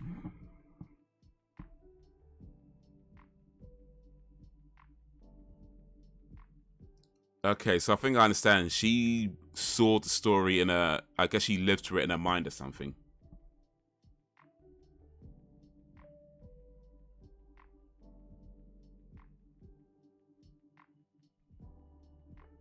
Went through a serious manga phase. Okay, yeah. Went through a phase where I only liked atypical types of movies. My kind of movies. Yeah, anime movies are still big. I haven't watched one for a good while now, but yeah, man. I kind of did the same, but years ago with anime.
Oof. But what can they do now? They know the truth, but what can they do?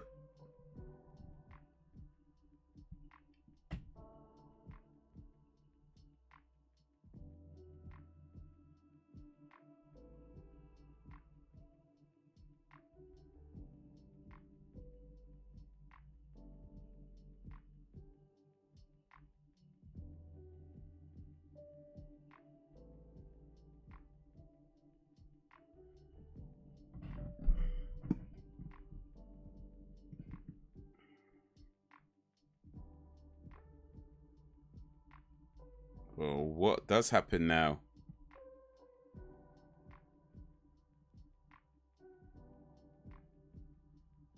Oh, what's going on?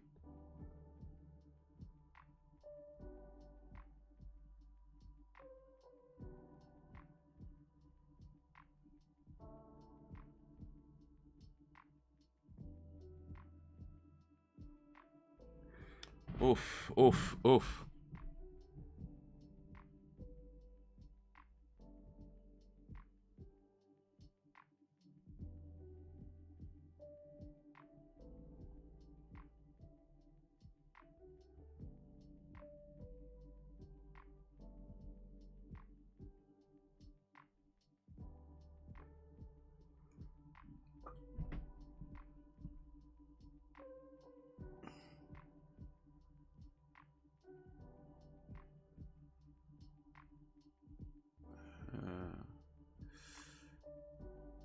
I might watch the Forever Purge again later on tonight. Might be my third or fourth scene. I ain't seen any of the Purge movies actually. Should probably fix that.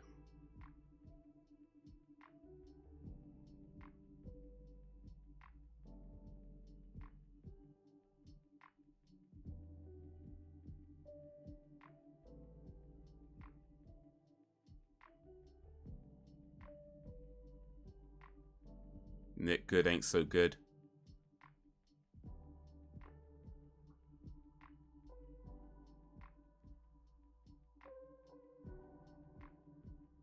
Oh.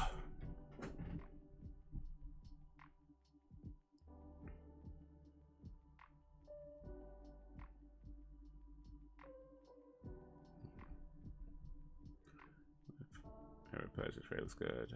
Where is Alan tonight? He's banning us. Yeah, I guess. Well, guess he had a better offer. So I don't have a channel. He does. There's a few channels actually. One, well, I guess a few where he does reactions, but just reactions to different things. So there's one where he does reactions to like old school hip hop videos.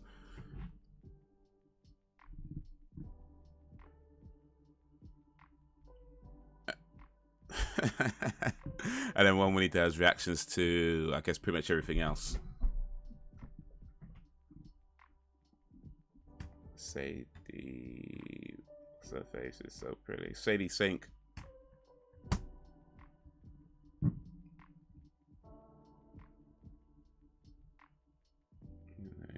Check it out. Music related, yeah. What else? He does hip hop.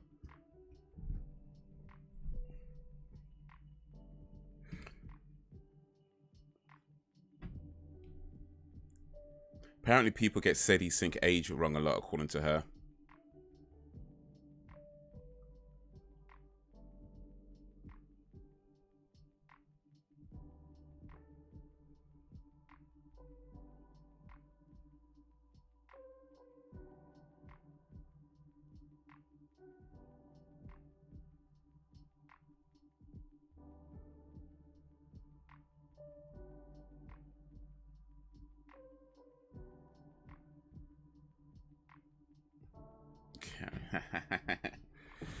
What's the channel name? Old School Hip Hop. Though, having said that, if you search Old School Hip Hop, you'll probably find loads of channels under that. But if you if you find him on Twitter, you should be able to find a link to his channels. See if I can find his Twitter real quick.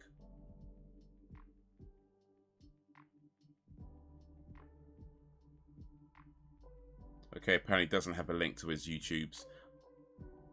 in his Twitter. Actually, it kind of does. It kind of does. So if you go to Twitter, Alan Evans 8422. Alan Evans 8422. You might have to scroll down a bit, but he's got a few tweets with links to his YouTube in there.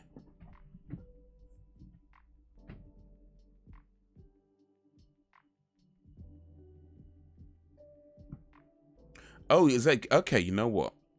I was kind of thinking. I swear, I haven't watched that video, but I saw it pop up, and I was kind of thinking, I swear he's done this already, right?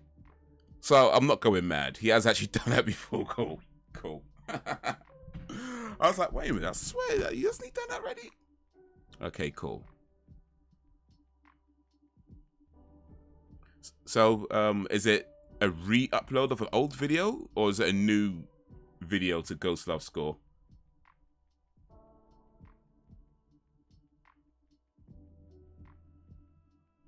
Keep meaning to set up a channel myself. I just never get around to it. What would your channel be about?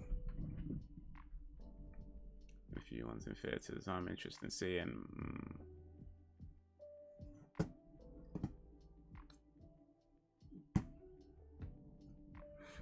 Yeah.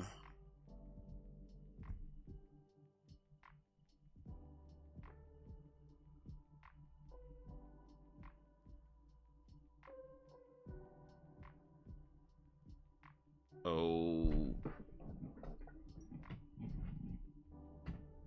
Now he knows. He got set up bad. It's a new one, okay.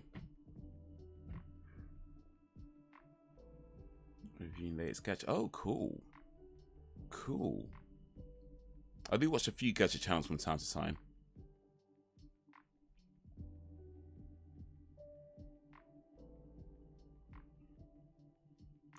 There was loads of messages all through that movie. The Horror Badge.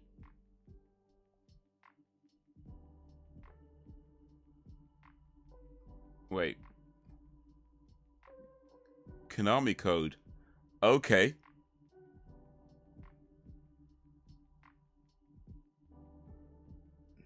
Infinite Lives is what he's talking about. What? Yeah.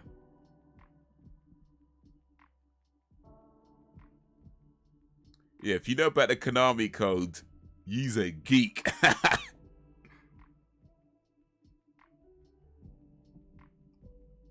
Yeah, Konami code it was the same cheat code in all the Konami games, but it gave you extra lives. Yeah, yeah.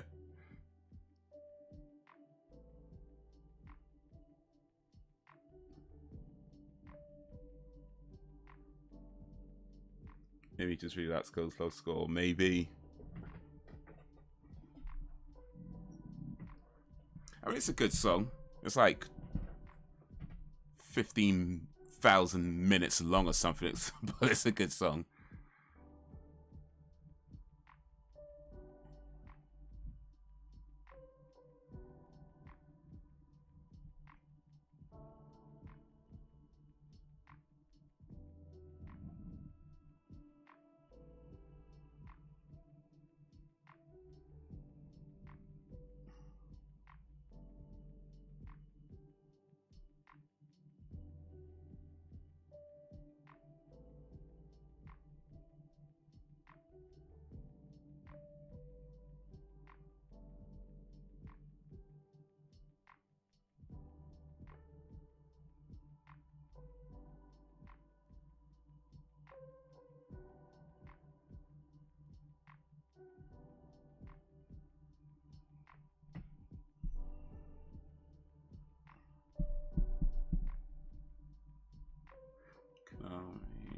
That's old game developer I haven't heard of for a while. Yeah, I think they're still around, but I'm not sure they're doing as much as they used to. Like ever since Kojima left, I don't think too many people cared much about Konami. You know?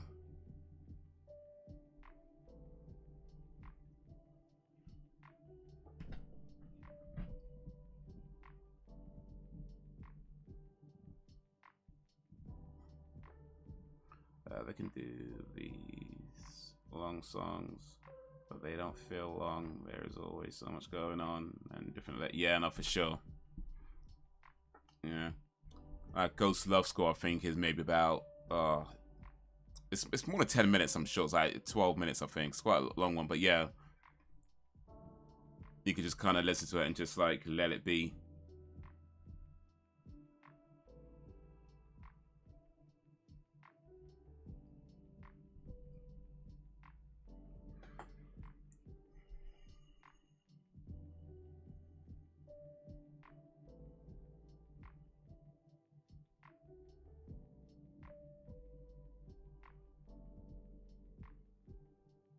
Good is evil. Good ain't so good.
Oh.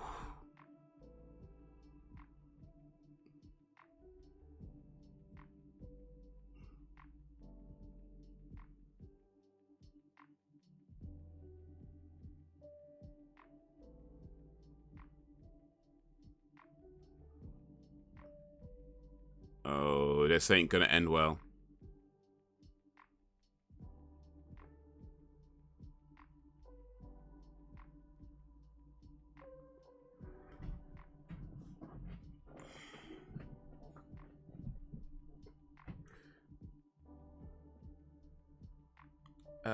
How long did it take me to complete my man cave? Well, I don't know if it's could be called a man cave, but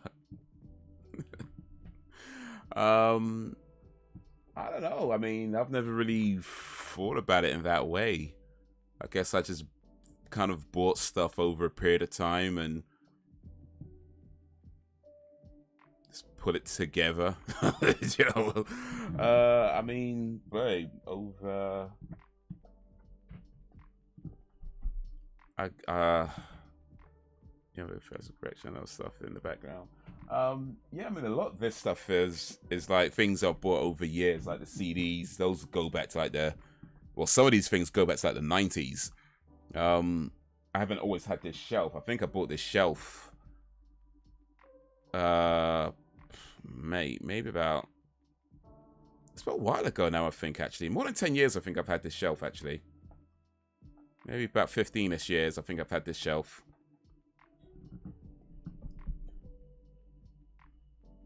It served me well over the years. It's kind of fallen apart a little bit. There's some stuff next to it, so that keeps it steady. But if I move some of these things, I'm sure this shelf will just fall apart. It's an old shelf. I'm gonna have to replace it eventually. Well, I mean, I would have to replace it eventually, but you know, that eventually might be sooner rather than later.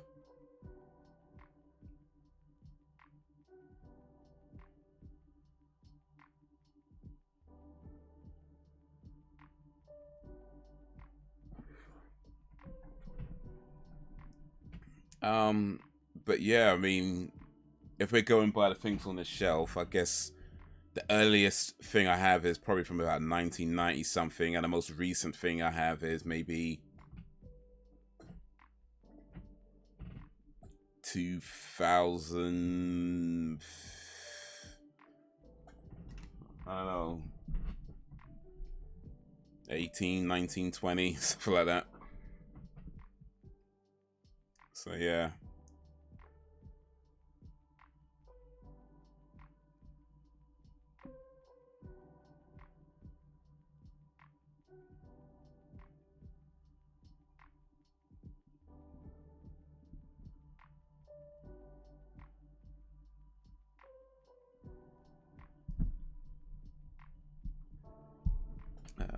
Those not restrictions he has done. Don't. He still hasn't touched the Irish version of Phantom of the Opera. Dude is missing out.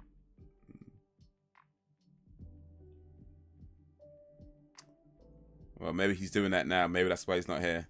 He's finally doing the Phantom of the Opera. Maybe.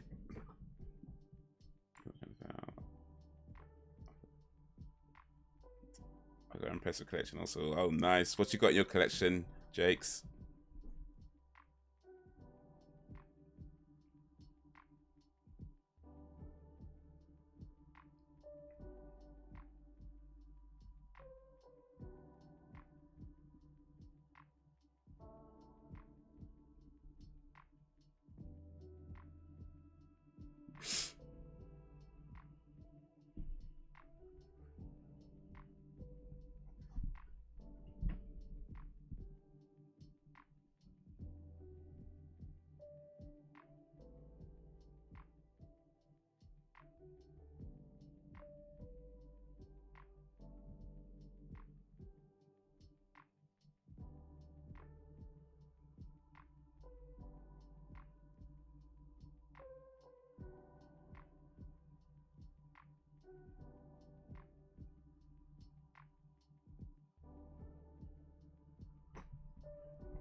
As you said, he think grew up to be.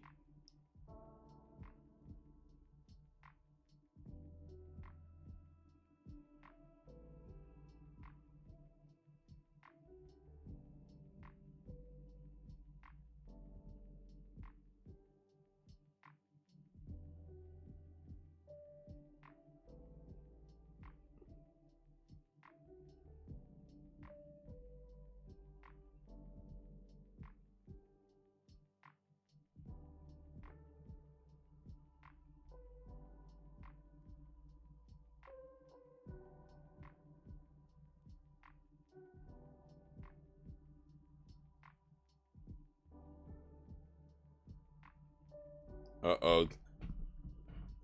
Didn't go to plan.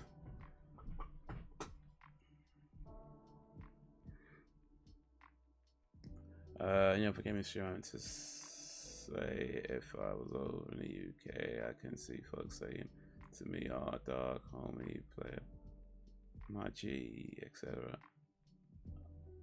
Wanted to hang with me and shit.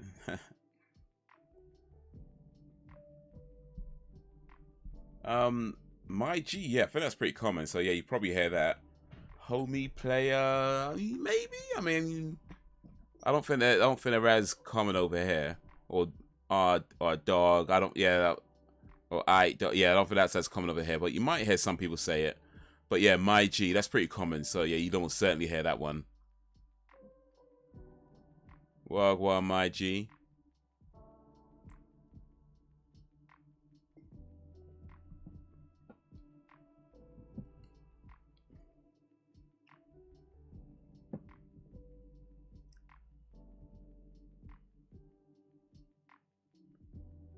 Say that though. I love Phantom of the Opera. I don't think I've ever seen the Phantom of the Opera, you know, like the show. I mean, the movie or the whatever, the play, or that. I know it's been on a long time. I probably should see it, but I've never actually seen it. Sometimes university team in my state. The Tigers lost to Alabama. They lost to Alabama. Well, I don't make no never mind of me.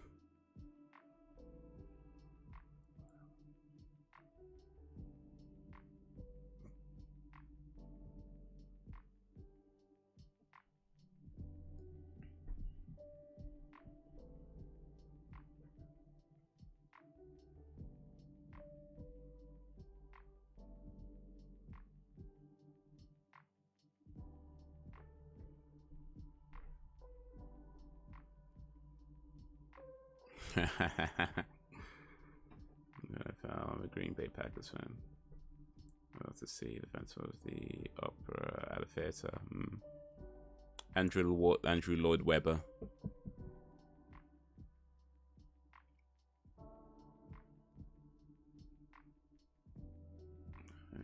Price pieces on my James Bond box set, Alien box. Okay, set Predator box set. Born. Oh, you got Born. Okay, I think I got Born as well. You know. Yeah. It's just the first 3 movies, so I don't have the 4th movie. But the 4th movie sucks anyway, so. Well, I've got Born Identity, Born Supremacy, and Born Ultimatum.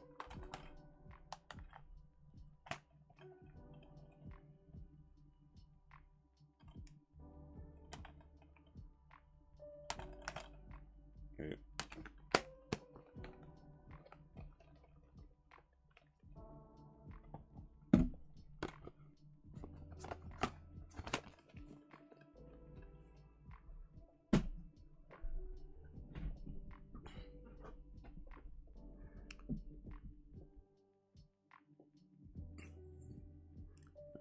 Shouldn't if it ain't your thing, but if you're open to different experiences, Phantom is awesome. I mean, yeah, no, I would say I'm open to different experiences. I mean, I don't know if it's my thing. I guess it technically isn't if I haven't bothered to see it all this time. But yeah, I mean, I'm open, right? You know, there's sometimes you think you're not gonna like something, but then you watch it or whatever, and you actually quite enjoy it. So yeah. And if nothing else, it's just an experience. You know what I mean? So I'm open to it. Even if you don't necessarily like it, it's an experience.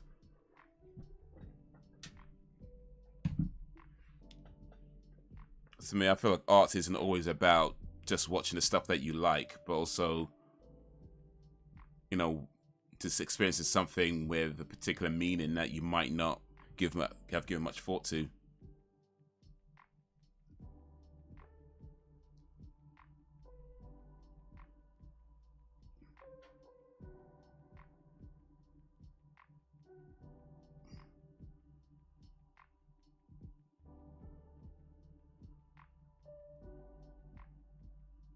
Uh-oh.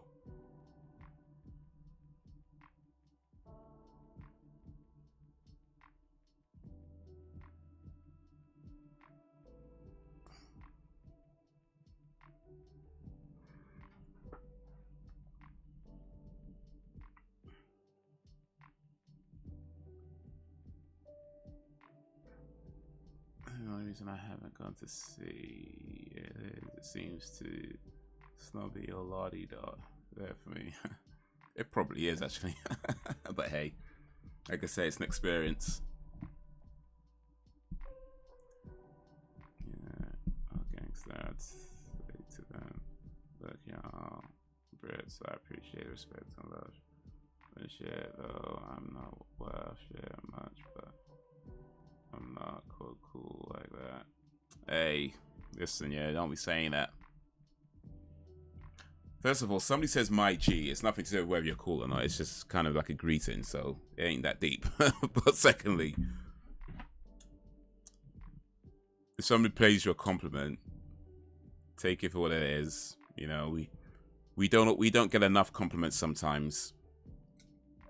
So yeah, if somebody gives you a compliment, it's cool, girl, man. Even if you don't think you deserve it, just take it for what it is and appreciate that somebody thinks something good of you.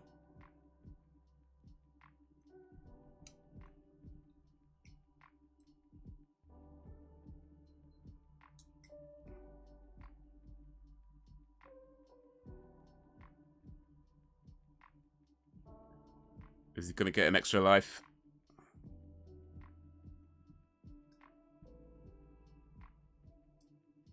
Oh, she got 3.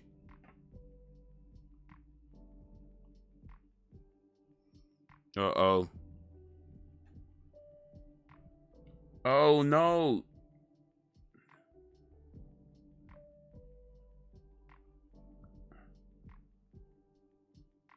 Is he good? He's got extra lives though, right?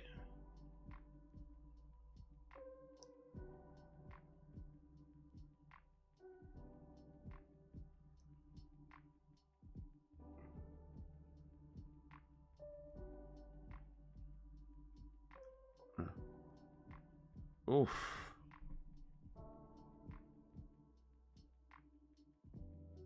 Oh, mate.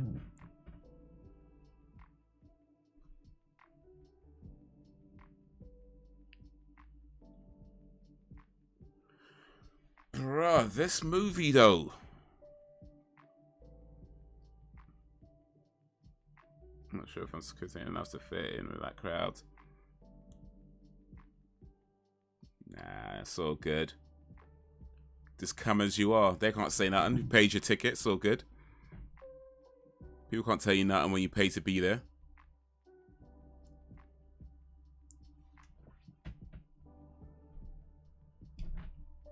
Besides, there is no nobility in being better than your fellow man. True nobility is in being better than your former self. So don't even worry about what they think.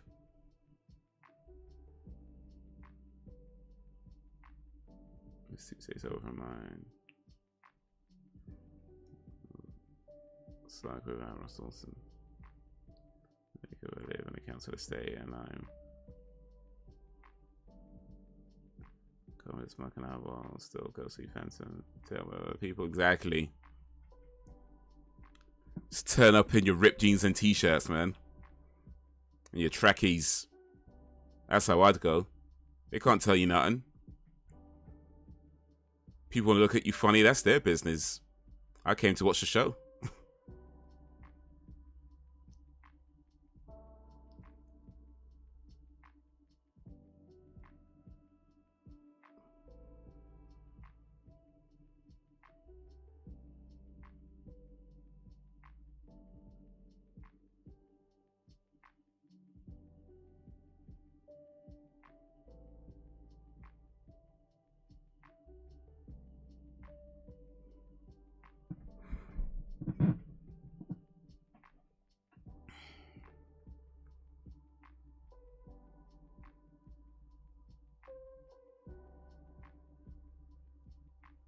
Oh.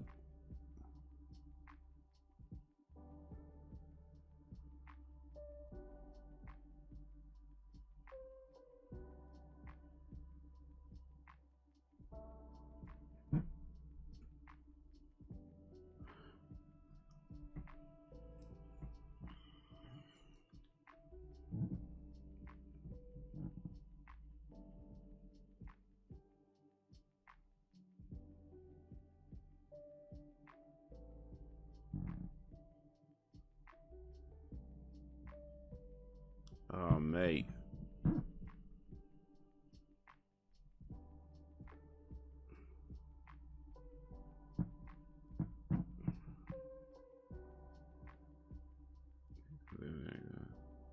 This out of the potential science.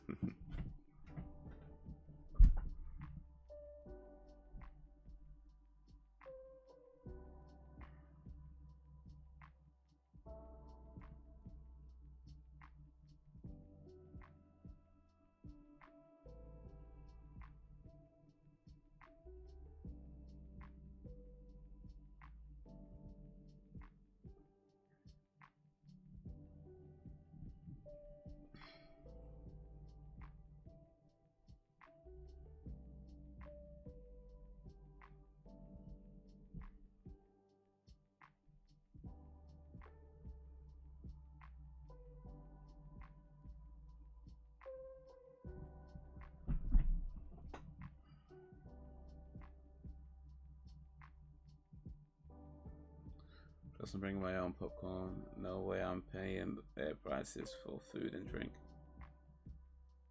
You know what? I don't know if this counts for theaters, but I heard that cinemas actually can't kick you out for bringing your own food. Like, you are allowed to bring your own food to a cinema. It's just, of course, they'd rather you don't. But apparently they can't actually kick you out for bringing your own food. So, yeah. That being said, if you can, you should support the cinema. You could support your cinemas. Well, like I said, if you can, sometimes they're really expensive, especially their food. It's so overpriced.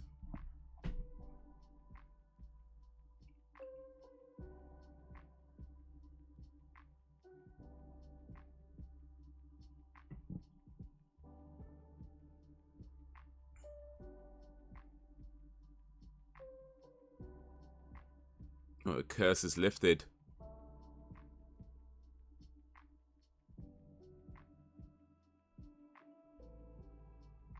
Solomon good.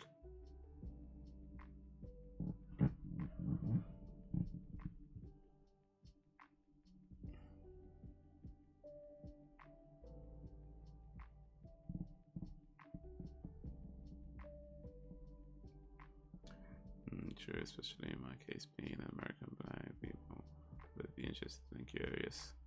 Oh, curse.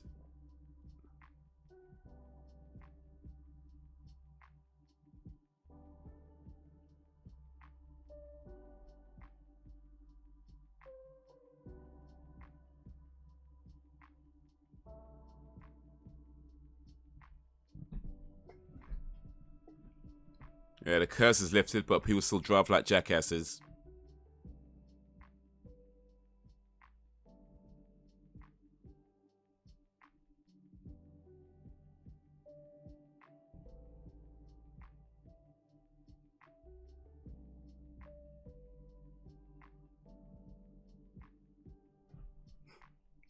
Ingredients and shit, yeah. I think that's about right. I'd be like, it's cool to me. I'll drive seats are on the right side here in the UK. Yeah, it's make sure you look both ways before you cross the road.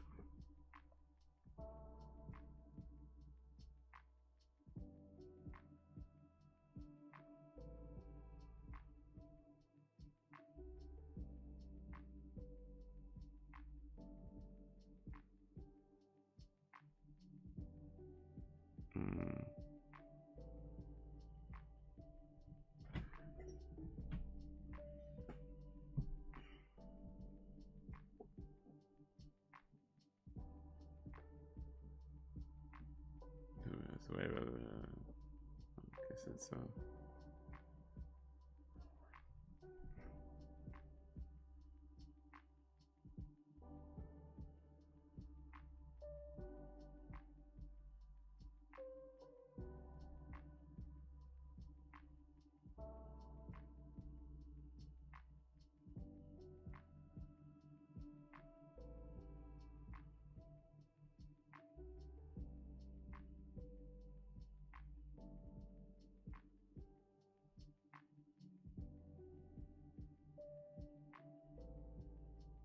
Oh, that was a girl. Okay, yeah. I was to show a few months back, and security actually took my bottle of water off me. Oh, snap.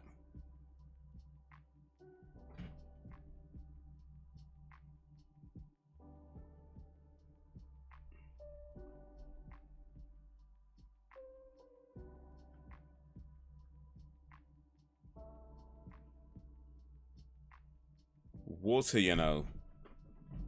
The amount of times I snuck food into a cinema is ridiculous. Then I'm hearing like you could just bring it in, or at least they're not supposed to be able to kick you out. I guess some will still try to. Actually, there's a way to try and call small sliders. So you mean Drew Brees? No, I'm not kidding. I had to pay like £2 for a small bottle of water. I was not. Oh, mate.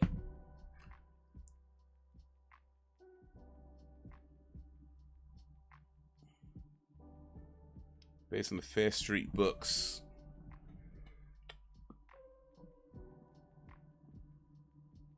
Well, that was. Oh wait, there's more to it. So, also, that says some mid-credit scenes.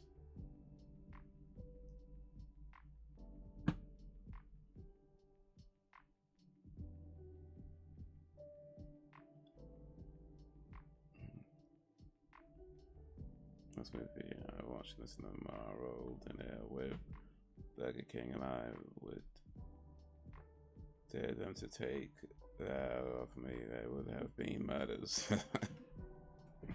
But you didn't even hide it at night, just walked in there, just like out in the open. Nice.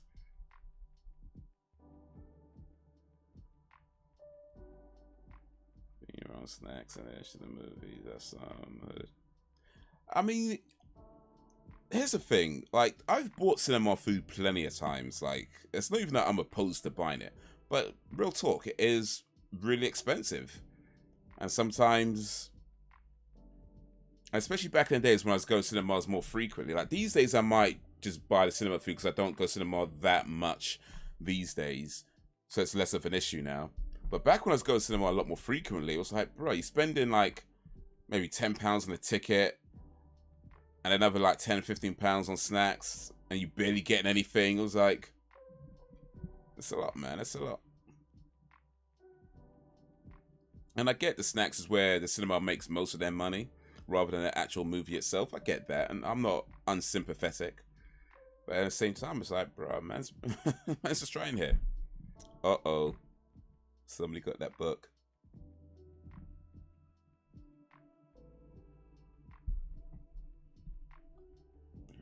Snacks are standard. Alright, so that was Fear Street Part 3, the final chapter in the Fear Street saga. I really like that, actually. I think they did really well with the storytelling from starting in 94, going back to 78, going back to 1664, but also keeping it in 1994 as the main story.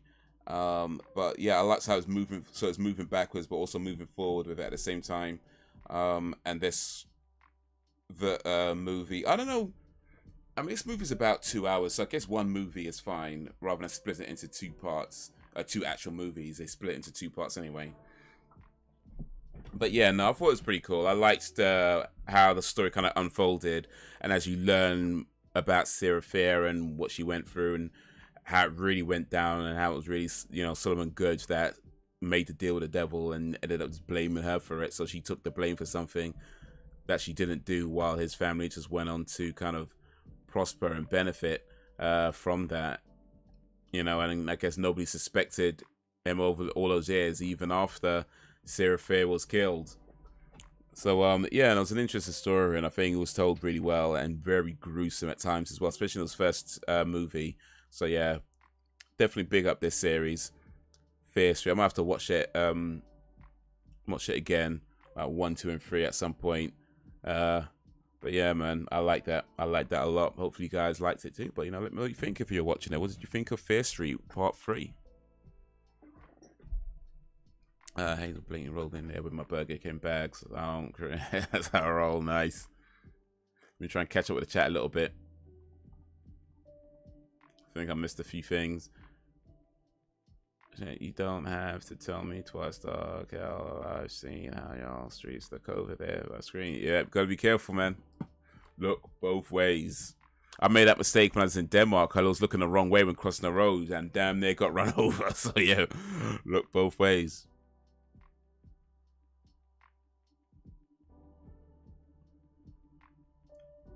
And alright, it's shocking the prices these places charge. Live in a home, for fuck's sakes, where do they get us charging £2 for water, and I end up buying 2 holes because it's the size of a fruit. Right, because it's small, isn't it? I think one time I went to the cinema and I paid, I can't remember, it was like £3 something for a water, and it's a decent sized bottle of water, but there's no way that should be worth £3.50 or whatever it was I paid. It's ridiculous. I mean, normally that's how a bottle of water that size in most shops will cost you maybe £1 something, maybe like £1.50 or something like that. And they're charging more than double for it. It's like, bruh, come on. Come on. Cinema 50 drinks, watered down. Oh, really?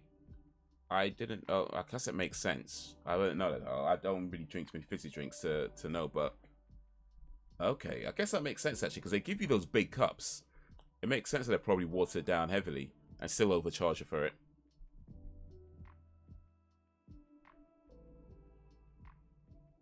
Well, maybe not heavily, but watered down enough to, you know. You know, the thing is they It's the ice level. Like if you fill the cup with ice and you don't have that much actual juice in there. So if I do get drinks anywhere, any place where I go to get a drink, I'll always ask for no ice, unless it's like a hot day or something you actually need that. But generally speaking, when I get a drink somewhere, I'll always ask for no ice, because when they just fill the cup with ice and they put the juice in it, you barely get anything. You're just sucking on like water.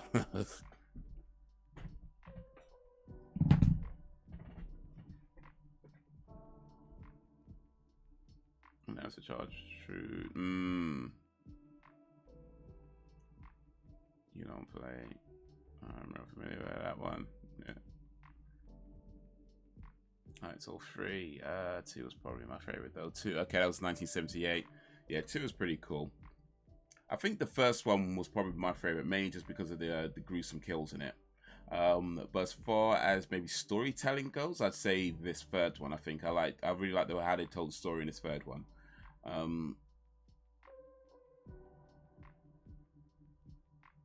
Did use me cinema nachos, both with my cheese sauce and jalapeno, but they stopped selling jalapenos.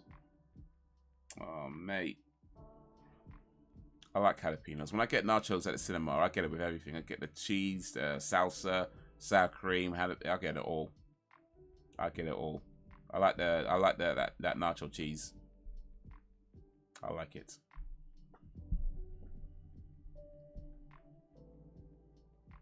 We took food to the movies.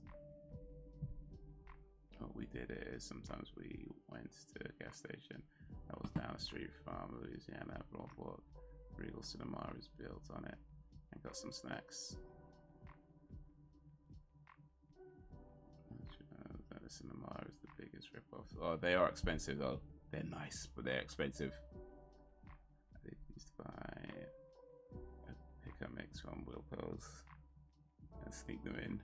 Wilco's pick-up. Now that's ghetto. But yeah, no, I've done that. Not so much with Wilco's, but yeah, I've done that. I pop into the Sainsbury's or something and just like, yeah, I've done that.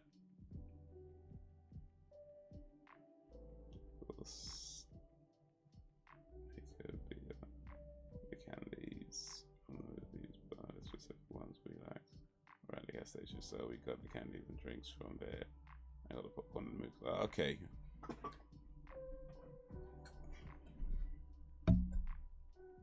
Yeah.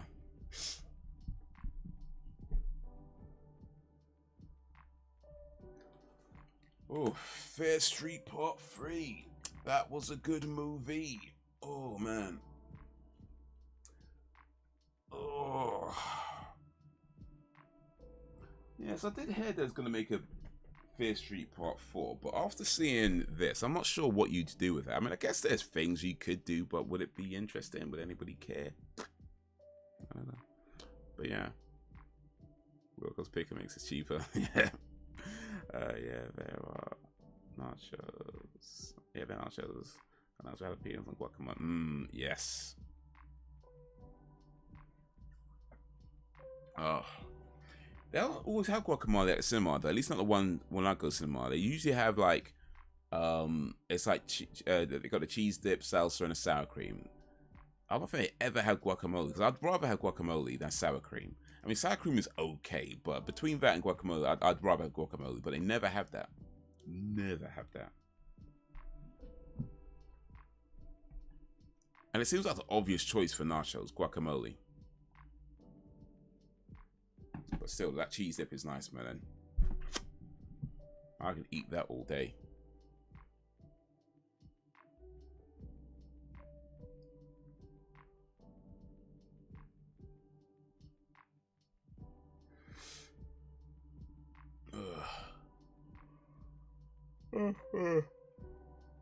Excuse me. Oof. Oh, man.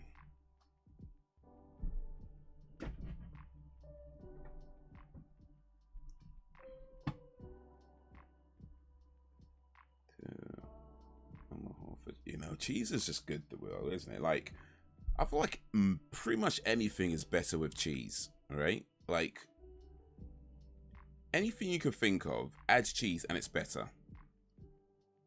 Maybe not anything, but a lot of things. Maybe not anything. Let me not get too carried away.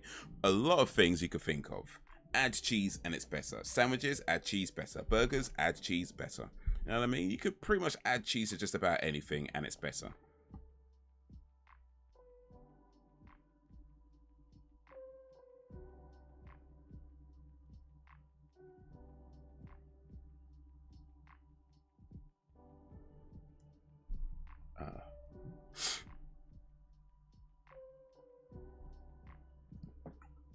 Yeah, I went to my first MC theater a few months ago in June when we were in Alabama. I went to see Crimes of the Future. Was odd as fuck, for real. AMC's a theater chain out in America, right? Eating nachos during a movie, I always feel self-conscious about whether the crunchy sound is bothering my cinema goes. You know, I generally don't. I tell you why, because like the nachos, they're dipped in like the sauce and all this, so by the time I'm eating it, it's like it's not soft, but it's not as crunchy as it could be. You know what I mean? I'm dipping all the way in that sauce, so it's like But yeah, and I get you. Certain foods, yeah, like crisps or things like that, that crunch can be a bit loud at times, especially during those quieter scenes in the movie where the movie just gets real quiet and just like crunch.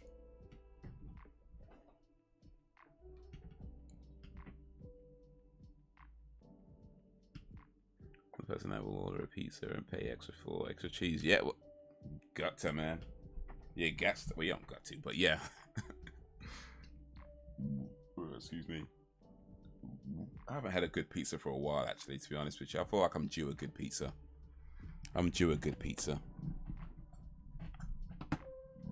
Like, it's been a minute since I've had a good pizza. I feel like the last time I had a good pizza was gonna be at least more than a year ago. Like, maybe like a year and a half, 2 years ago, something like that. It's been a while.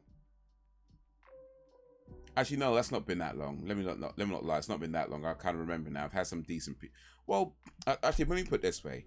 I've had some okay pizzas in that time. But if I'm going to go by the last time I had like a really good pizza, I think that's been, yeah, I'll say that's about a year and a half-ish, maybe 2 years ago. But I've had okay pizzas in that time.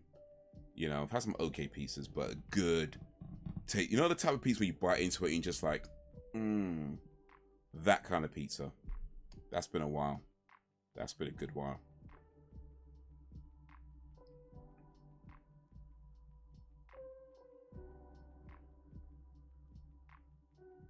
Seems to taste. Yeah, exactly. Yeah, silence. That's still as fuck, man. There's a loud enough crunch. Yeah, crunch.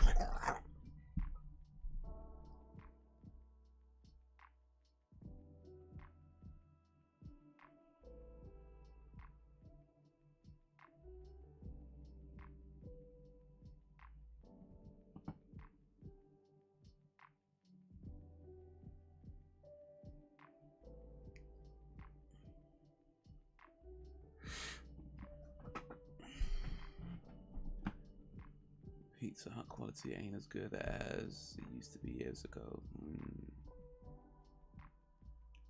I don't worry about making noises in the last film I saw as in the Marvel Screen 5. Oh yeah, I was shouting at them. Well, everybody should be making noise in that movie, so yeah, I think you're alright. Let me move over to this screen.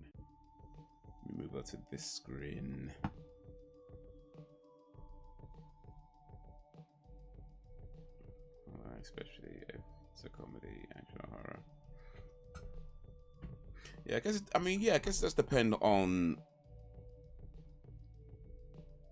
the type of movie you're watching. You know, if it's kind of a comedy or anything where people typically make noises as normally anyway, then crunch is not going to be an issue, right? Because it might be laughing or screaming or whatever. But if you're watching like maybe, I don't know, like some kind of romance or courtroom drama or something, and it just gets to like a really dramatic scene, and you just hearing crunching in, or maybe even during a horror movie where they're doing a scene where it's like gets really quiet and it's really intense, and then something just like crunches loud in your ear, and it's like, yeah, that could be off-putting.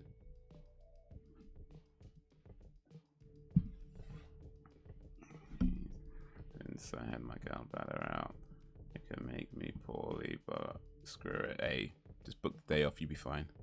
Just book a day off.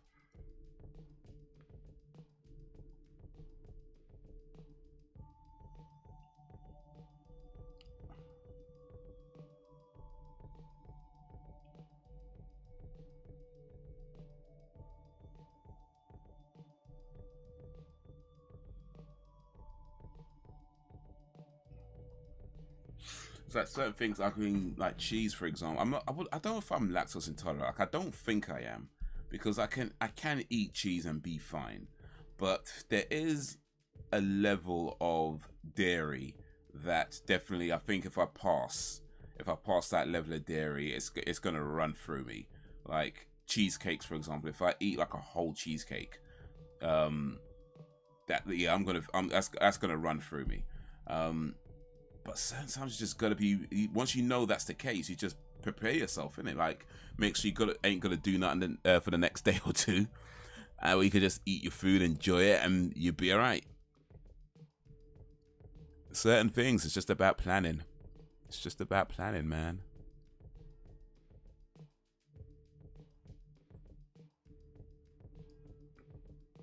I'm a vegetarian, so cheese and milk are my treats.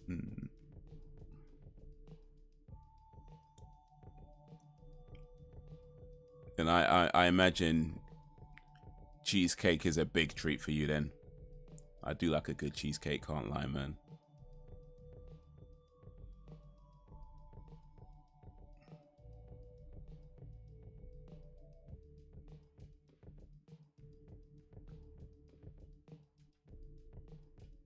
Can't tolerate milk, so I'll cut that out.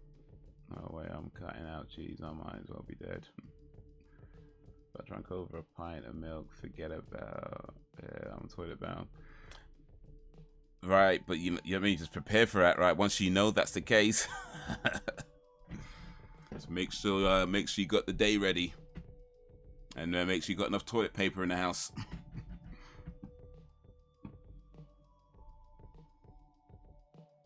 When I saw Medea's Halloween Part 1, in the theaters, the audience was reacting to some of the trailers, and they were laughing at each other. Pizza weed.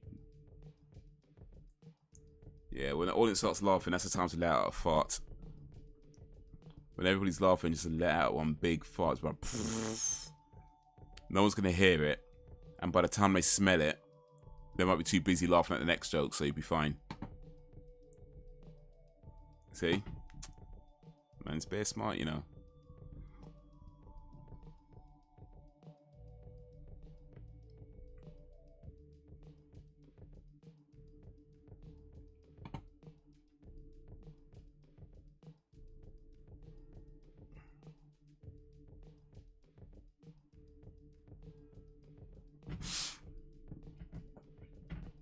Pizza from Sam's Club is one of my favorites. I don't believe we have a Sam's Club over here, and if we do, I've never been there. Movies are awful. You know, I think there's a few good Medea movies actually. I can't remember what any of them are called right now, but I'm sure there's at least a couple of good ones that I saw. But there's loads of Medea movies at this point. I'm sure they must have done a Medea Goes to Space by now. Like, if they haven't done Medea Goes to Space, that's probably going to be the next one.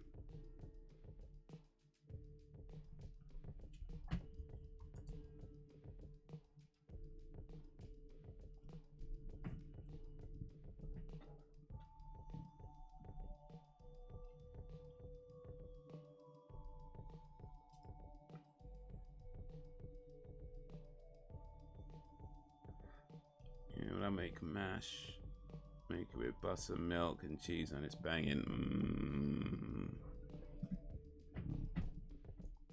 Real butter.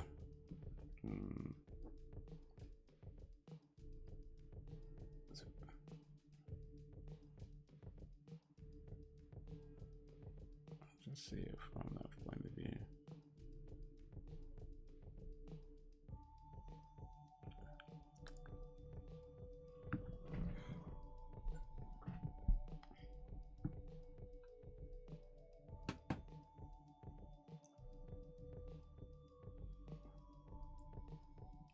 Yeah, I think at this point there's like probably like about 1 million Medea movies.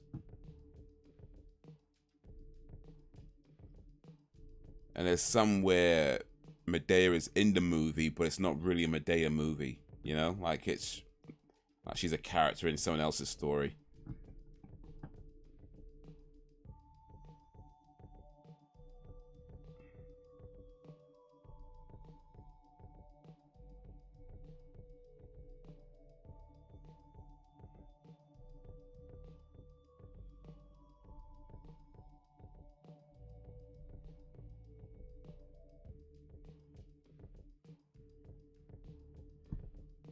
Dude, in Purge, there's a character who looks just like you.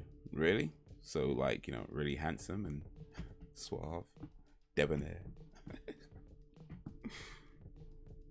I had a Domino's last night, so I can say I had a good pizza last night.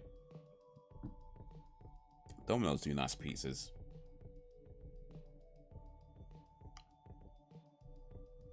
The last time I had a really good pizza, not just an okay pizza, but a really good pizza, it was actually from a vegan place.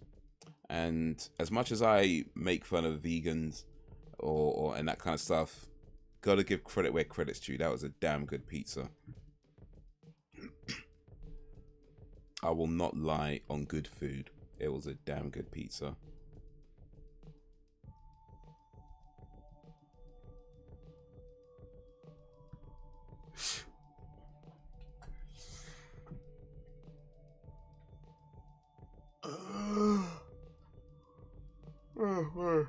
Excuse me. Oof.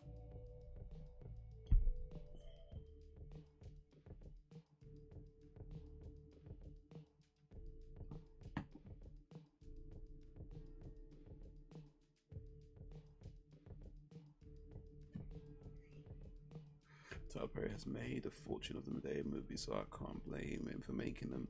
Yeah, they're popular films. That's for sure. Not necessarily popular for the right reasons, but hey, sometimes you're gonna take what you can get, right? It's what it is.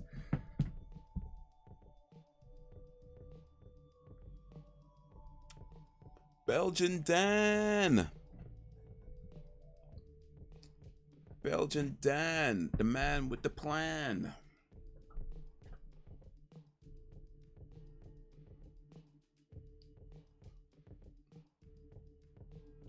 To see Uncle Joe and Aunt Bear movie with Medea out of the town or something.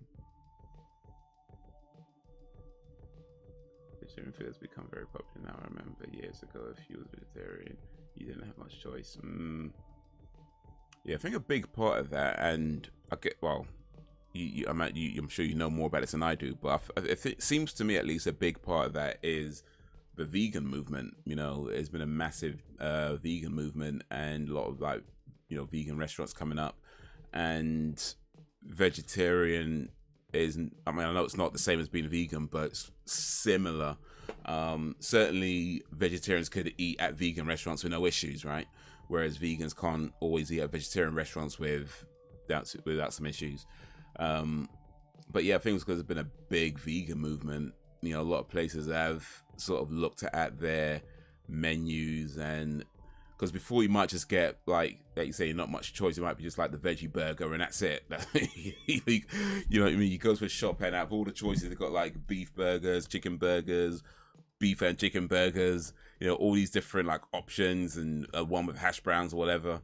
And then if you're a vegetarian, it's like, well, we've got this veggie burger and it's just a patty with like, I don't know, a slice of cheese in it or something. And it's like, all right, cool, fine, mayonnaise. But yeah, because there's been a big vegan movement, you know, I feel like a lot of places have looked into their options and added stuff to their menu, like McDonald's, Burger King. They've all got, you know, options for vegan vegetarians now. I mean, they've had them before, but they're big, more options now.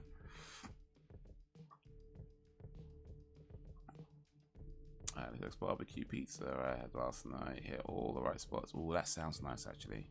I do like Texas barbecue. Ooh, on the pizza. Was it like Texas barbecue instead of tomatoes, instead of the tomato sauce? Because that sounds really good, if that's what it is, what I'm thinking. chick faster than me. And I was like, dang, he looks like Haze now fiction. And if he was experiencing his first purge. Well, I ain't know about that. I think if you wanted to get a girl, you can get a girl. But it ain't about who gets the girl first. It's about finding someone that you like, that likes you back, and you can build a relationship with. Speed is not the issue. It's not about whether you can do it fast. It's about whether you can do it right. And knowing who you are first and foremost is always going to be important in that. And then, you know, allowing the right person to come to you, and or not being afraid to, you know, make moves when you meet the right person. And let's be honest, sometimes we could be scared to make the move, or scared of rejection, scared she'll say this or it won't work out, blah, blah, blah, all that kind of stuff. So yeah, sometimes the right person comes to you and you just got to take that step as to saying, hey, would you like to go out sometime? Or when the right person comes to you and they're making the moves, then we've got to be open to that too. You know, but it's not about speed, it's about doing it right.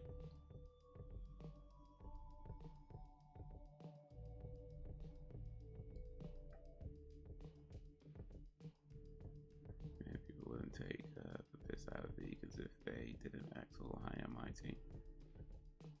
I mean, I think I still might.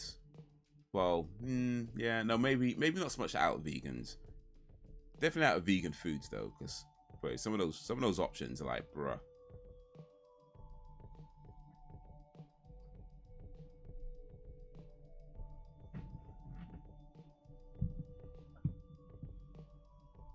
Bigger vegetarian range.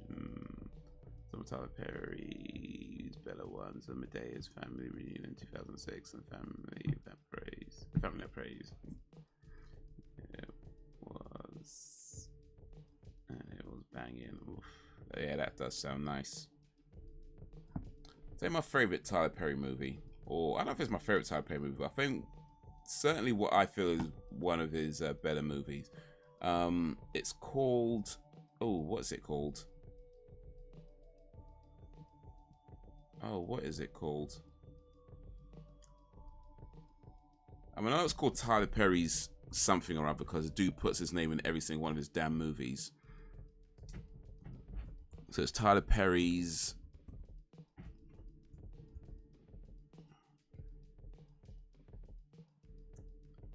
They don't have it on Netflix, but I'd know if I see it. But I know Janet Jackson's in it. Oh man. What's that film called?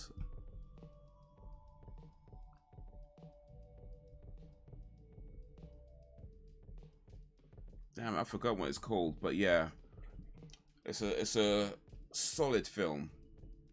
Real tragic, real sad at times. But damn, why can't I remember what it's called though? Flipping out, man.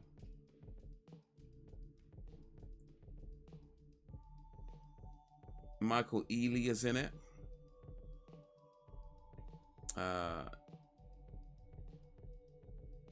Nona, I would say Nona Rose. Oh no, and Annika Rose. Ugh. The one who did a Frog Princess. Anika. Flipping out, man. It's gonna bug me now.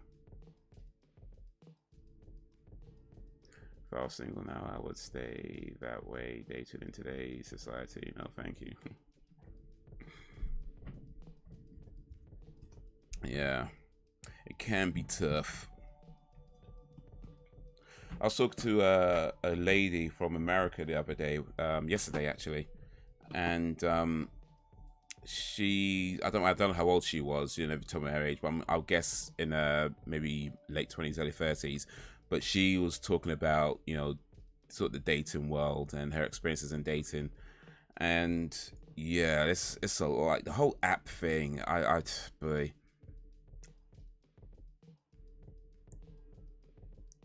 It's just a lot, man. And some of my friends who've kind of gone that route and things they kind of deal with about you're constantly meeting people who aren't who they claim to be, and it's, yeah, people lying about who they are, lying about what they want.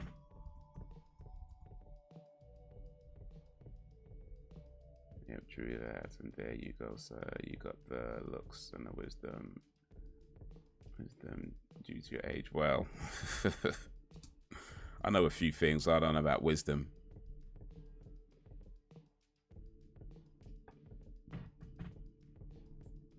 Imagine getting catfished.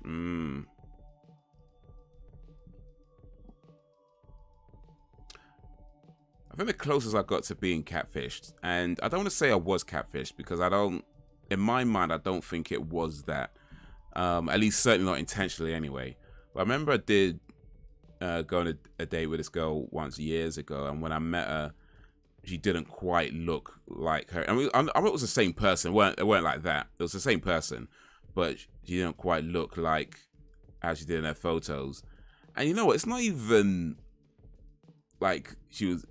You know what I mean? It's like I think it came down to, you know, certain angles that people would use, and then when you meet them, of course, you just see them at all the angles, and it's you kind of notice afterwards when you look back on their page, and it's like every picture is from a particular angle, and you're like, oh yeah, I probably should have spotted that. I probably should have spotted that, but hey,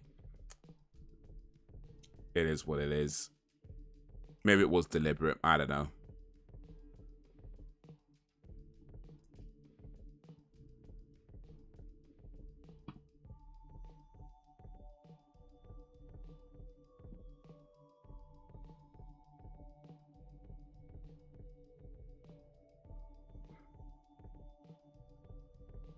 I'm trying to find this Tyler Perry movie that's stuck in my head that in my mind, here it goes, Four Colored Girls. That's it. It's not even called Tyler Perry's Four Colored Girls. Actually, he doesn't have his name in this one. It's actually called. It's just called Four Colored Girls, as in four, as in FOR, not number 4. But Four Colored Girls. That is a great film. I really liked what they did with it. It's based on a play. Yeah, Janet Jackson, Anika Noni Rose, Whoopi Goldberg's in it as well. Macy Gray's in it, Thandie Newton, quite a few people, Kerry Washington, Tessa Thompson's in it. Okay, cool. But yeah, Felicia Rashad, yes, she was in it as well. But yeah, now if you I don't know if you've seen it, but if you haven't, it's pretty hard hitting at times. Some of the topics they deal with. But yeah, it's great film. But it's partly told in poetry as well, which I really liked as a storytelling mechanism. But yeah, it's just a good all-round great movie. So yeah, if you've not seen it, I'd recommend that. Four Colored Girls.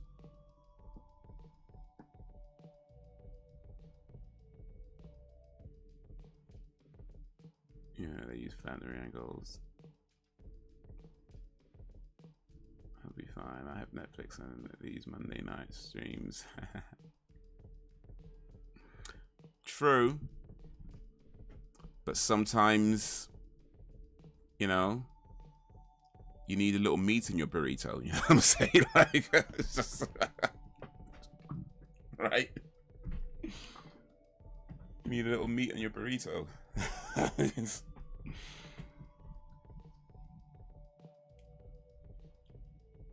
And guys, you know, sometimes we need you know, we need a bun on the hot dog. You know what I mean? Like, you can't just have the hot dog all the time. Sometimes you need to put the bun on the hot dog. You know what I mean? So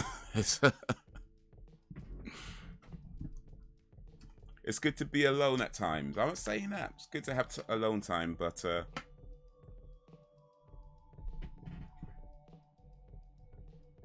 just saying.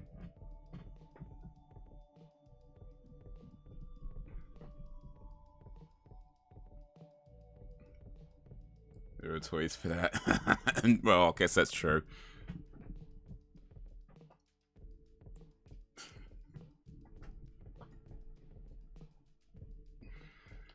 There it is for colored girls. Had it in my upper comments. Another one that reminds of that is Woman Thou Arts That Loss. Some used pictures from years ago. Yeah, that's true. Photoshopped. Good lighting. These battery angles take. Yeah, that means you never saw her again. I didn't, but you know what? That wasn't even the issue. Like, honestly, it really wasn't. Like, I was up for meeting again, but in the end, she wasn't. And it was. I mean, to be fair, it was kind of an awkward date. Like, I ain't gonna lie on that. But I was up for trying again. But yeah, she wasn't. She just kind of felt like she didn't have a good time, and that was that. So yeah, I didn't see her again afterwards, but hey, I tried, man. I tried. I didn't try hard, I guess, but I did try.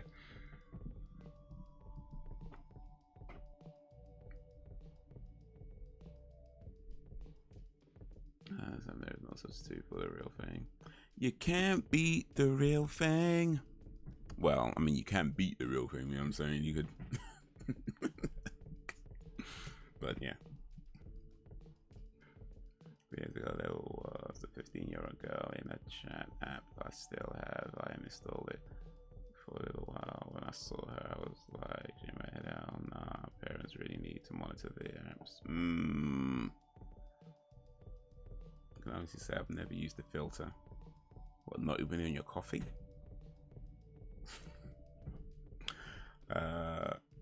Yeah. So taking as injury, alright. Right. I guess that depends on how well the real thing is used. And approach.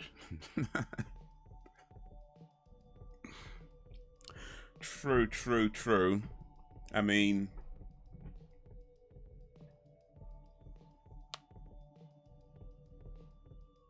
I guess you have more control over a toy than you do over a person, but hey.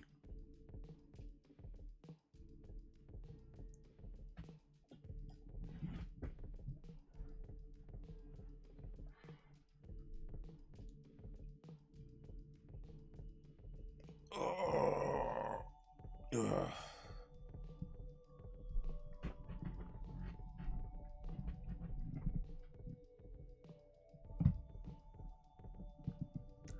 You can't beat the real thing. I'm sweating. It's quite warm in here, you know. Oh, let me show you guys. This is let me be careful because I don't want to tip him over. But this is what Frederick looks like now. Try and get a good angle. There we go. That's a good angle. This is Frederick, the Chinese elm bonsai.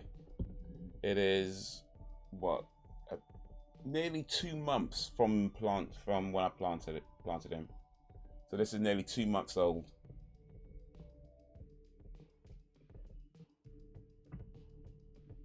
So yeah, that's Frederick now, at nearly 2 months. I kind of feel to fix this so-called face. I have to set in stone ugly. Dude, you are not ugly, man. Stop saying that. It's not true. We'll have no lies in this chat. Thank you very much. And besides, you know what? People talk about ugliness like it's a thing. Like you hit like that's a reason, because you know what? You see dudes who don't fit that typical, you know, good-looking dude type, and they meet women and talk to women just fine. I ain't talking about like gold diggers and, you know, those shallow women who only want you for your money, because some of these guys, they ain't got that much money either. That's regular dudes with regular looks, or, you know, regular bad looks, as, you know, whatever. Like they will talk to women and be just fine. So it's nothing to do with your looks. But I feel like sometimes what it could come down to, and look, I ain't no damn expert, so maybe I'm just talking out my ass here, but I think a lot of it just comes down to your own personal confidence. You know, there's people out there who have kind of a confidence and swagger about them where, you know, they can talk and it's all good, talk to a woman and it's all good, or, you know, mostly good.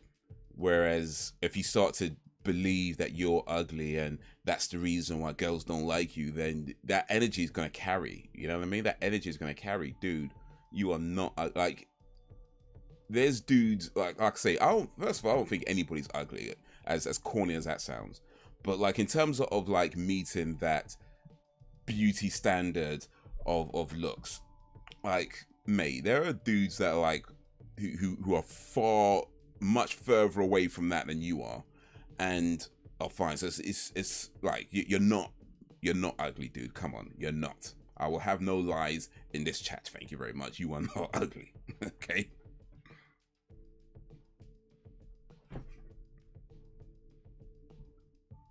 Exactly, not even a little bit. Look, listen, if some girl told you were ugly sometime, that's her opinion, and that opinion is wrong. You know what I mean? Maybe 2 or 3 girls said it, whatever, their opinion is wrong.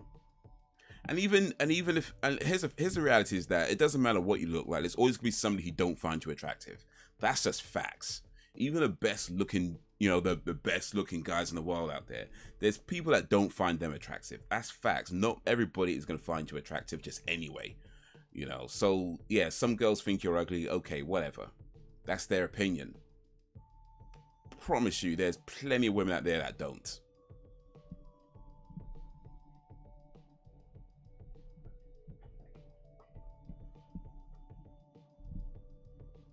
I was making up a joke on myself that would have come from a good old Fred Sanford. I see. I guess I missed the joke, my bad. Well, if you're joking, they will laugh. Take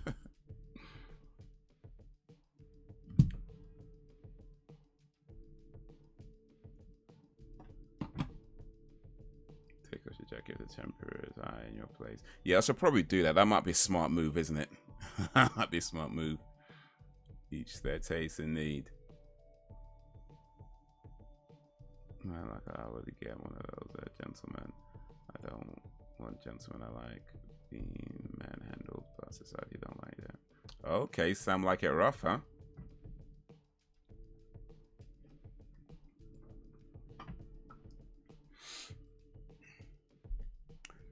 Sam like it rough.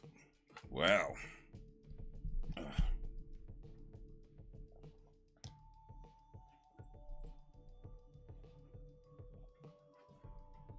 See, the thing is, and you know, there's no shame in whatever you like. But the thing is, you know, sometimes, and people can like what they like. In fact, people can like a spectrum of things. You know what I mean? People can like a spectrum of things. But sometimes it's like, you know, a woman wants to be made love to, you know. They want you to make love to them. They need to go smooth and gentle and slow and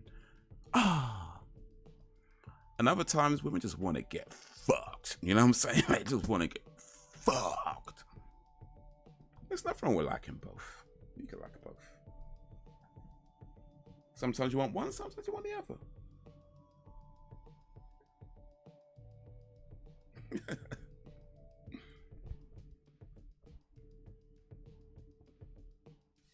It's all good. My opinion is like buttholes. Everyone's got one, and they all exactly. That's my viewpoint. Opinions are like arseholes. They all got them, and they all stink.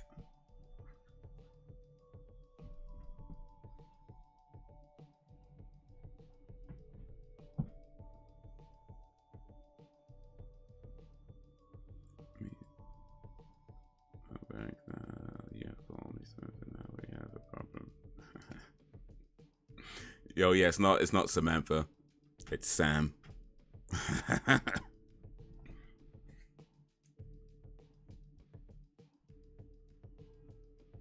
I'll make love to you like you want me to. I'll hold you tight every day, every night. I guess that's a good way. This is a good way of describing it.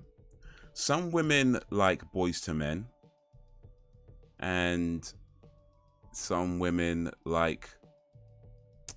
Actually, no, I've lost the connection. Never mind. I think Boyz II Men was a good one for the making love bit. Who's a good one to? I might have to think about this one a little bit more before I say it. Actually.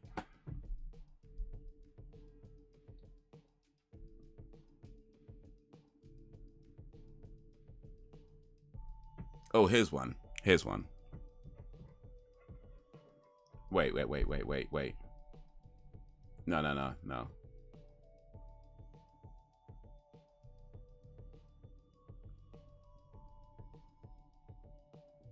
Here we go. Some women like R&B.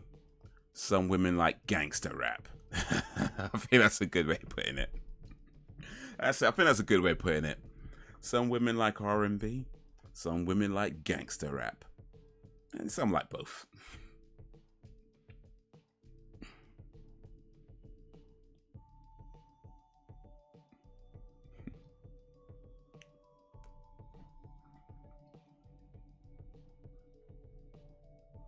And that's a mix of words, yeah.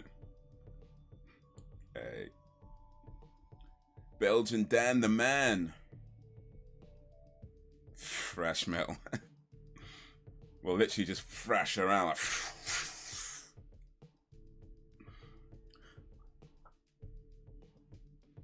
Some women like soft rock. Some women like thrash metal. Some like both.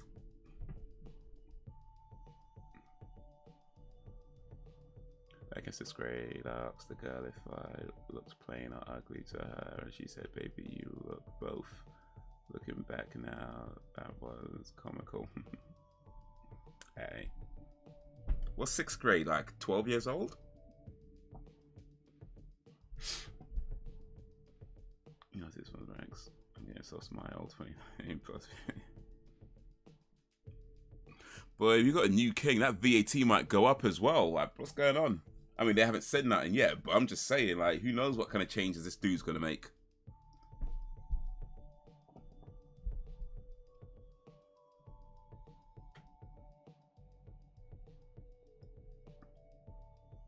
You ain't gotta say that old dog, but thanks. Anyways.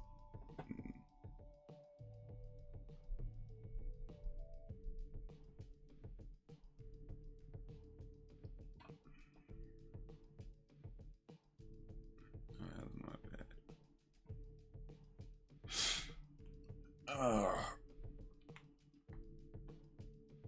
Oh, man.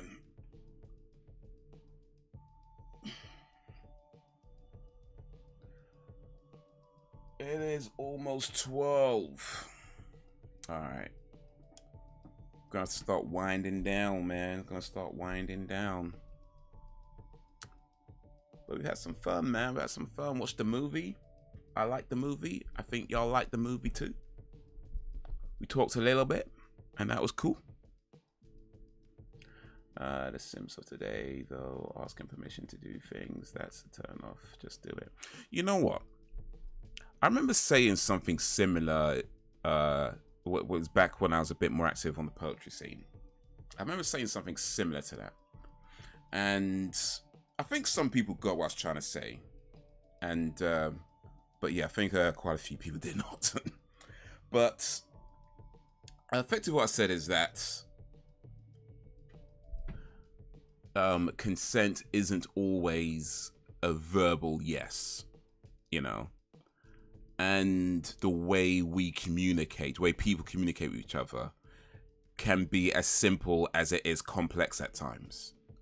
And the idea that consent could only ever be a verbal yes is, I mean, I don't want to say it's silly because I understand where that comes from.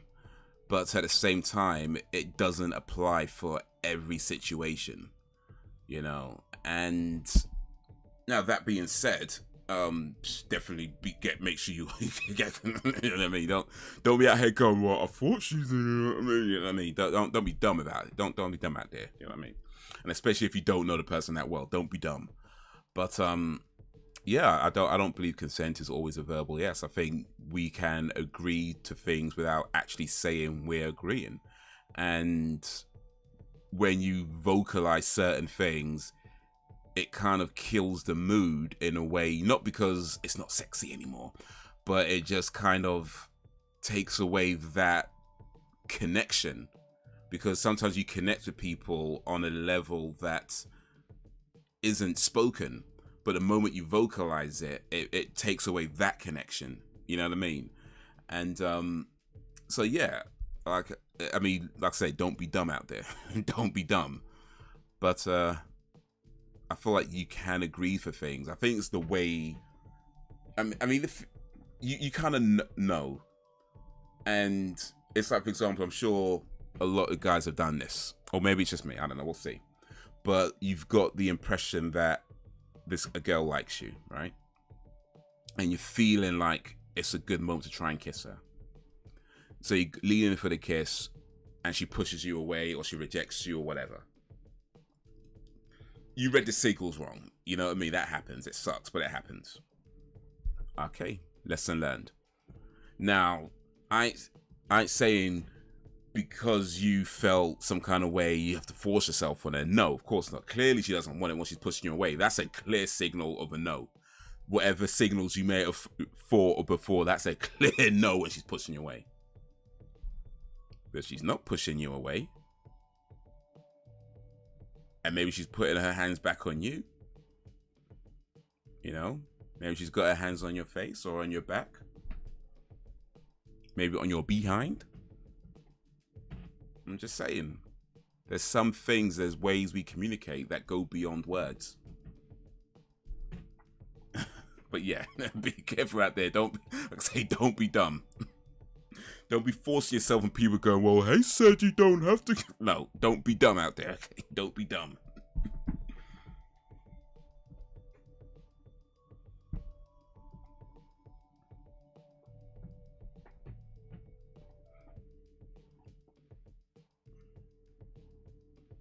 Like, I think there's like, I could think of right now, yeah, I'll say there's 3 occasions where, you know, I've made out with a girl, you know, the day that, you know, you met and, you know, didn't really know her that well at the time. And I'm not going to say it's the way you should do things because, again, every situation is different. Culture changes. People see things differently. And these are going, I think the last one was like probably more than 10 years ago at this point. Actually, wait a minute. Yeah, I think the last time it happened was probably more than 10 years ago. So yeah, people have changed since then. Culture's different since then. Like, you probably couldn't go out and do these things now just because people see things differently, and that has to be respected. You know, how people view the world and, you know, how they interact with the world changes. But yeah, I do feel like in those moments, you know, even though it wasn't spoken, it was spoken.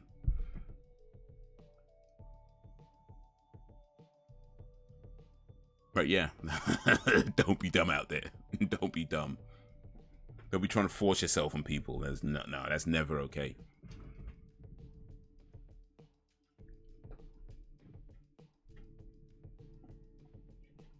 Yeah, around 12, 14, 15, 6th, 7th, and 8th grade. Okay. Up to 10, 11 years ago, I learned to roast and make fun of my own self. I mean, I think it's important to be able to make fun of yourself and to laugh at yourself. That being said, I do believe that you have to be careful about not making fun of yourself or putting yourself down to the point where it becomes somewhat of a defense mechanism. You know, when you know what I mean? Like, in comedy, you'll see comedians who will like make jokes about themselves, but then it almost becomes a detriment, I think. So I think that's where it's to be careful. It's not a problem to make jokes about yourself or to make fun of yourself. I think that's important in order to keep your ego in check. But I feel like you could be careful that you're not doing it so much where it becomes like this thing that you do where you're just constantly putting yourself down without realizing. Depends on the type. Exactly. Yeah, it's gonna depend on a lot of things. If you get that vibe from a person that they're not comfortable with, just doing something without asking, you have to adjust accordingly. Yeah, Exactly. I was say, he was like, you can't be dumb out there. You can't be just like going around trying to get some woman that you just met before. Oh, she looks pretty and she's wearing this dress. That means that no, don't be dumb out there. don't do that. That's not what I'm saying. But yeah, just sometimes there's just like this feeling, this vibe that you get, and yeah, look, of course, sometimes you absolutely can be misreading signs. That happens, a lot. We see something that isn't there. And yeah, like you say, you got to be willing to adjust. Maybe you tried to something and it wasn't the thing. So I was like, all right, cool. Let me back off then. Let me back off.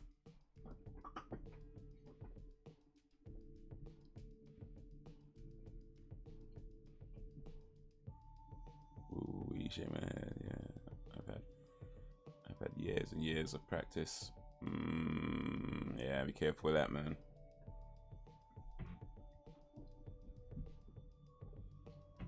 Remember seeing this comedian one time. He was doing these jokes about being fat and that kind of stuff, and the jokes were funny. But I remember seeing him a few other times. And he was doing the same sort of jokes, which is not uncommon. Comedians generally do the same sort of jokes over and over again, and different audiences and that kind of stuff.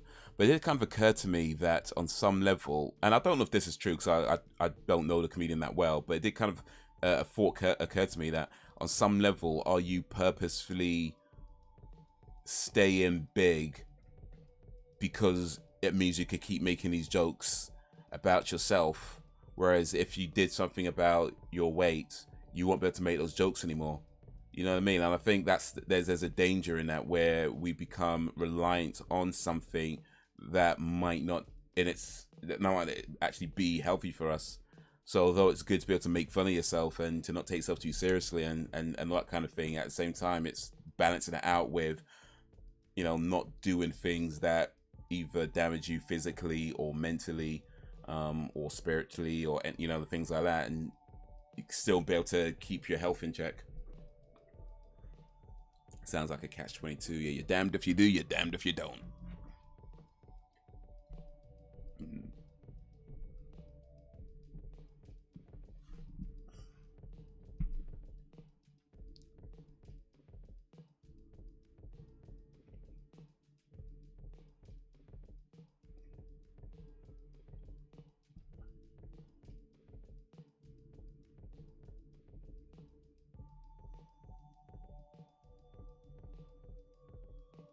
Yeah, but I guess the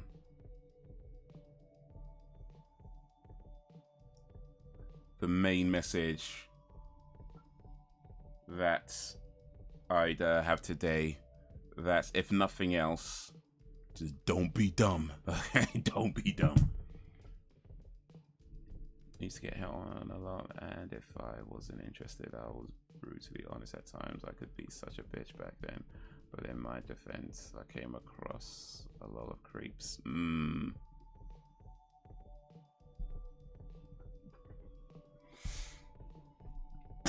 Nope. Talk to the hand, because the face don't give a damn. But yeah.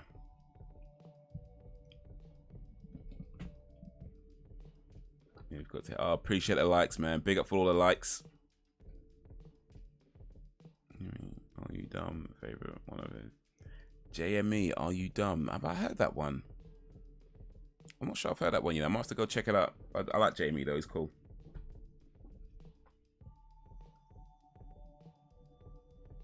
What you call this, Grime? What you call this?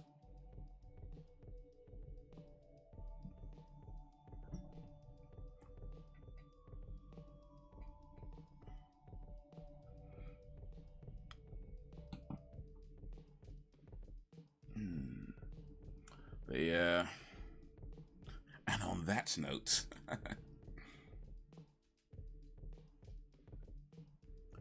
it goes hard to me at least. Cool. I'll look that up. JME, Are You Dumb? I do like JME. He's got some cool songs for sure. Let me just write this down real quick. JME, Are You Dumb? There we go.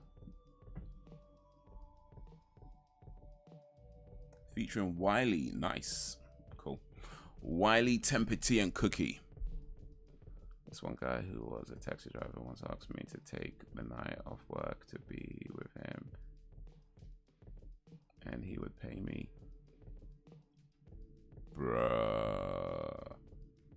The thing about, I mean, I drive a cab, so I believe I have some experience with, you know, coming across, you know, hot girls in the car and being tempted to say things. Here's the thing, it's like, it's not impossible to, you know, meet a woman or guy, whatever you're into, you know, doing cab work, but it's certainly not the place to try it, because it can go so horribly wrong. It can go so horribly wrong. And even if, like, you're saying the right things, like, not, oh, I will pay you to date the night. You know what I mean? Even if you say something much less creepier than that, it can still go so horribly wrong. So it's like, it's, you know, at the most, tell her she's pretty and then leave it like that. At the most. At the most. And even then, you might want to be careful with that as well. So it's like, bruh. Thing was, he picked me up a lot. I think he actually requested it.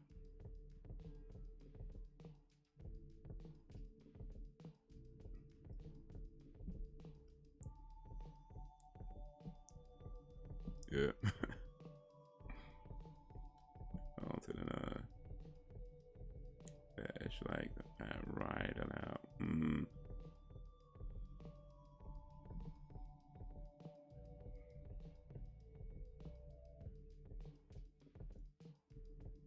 But you know, that being said, times are hard right now. Energy prices going up, bills going up. I'm just saying. Just saying, you gotta do what you gotta do. No judgment from me. I keyed. But for real, I mean, I don't judge people, but you know, well, I try not to judge people because that's not cool. But I keyed.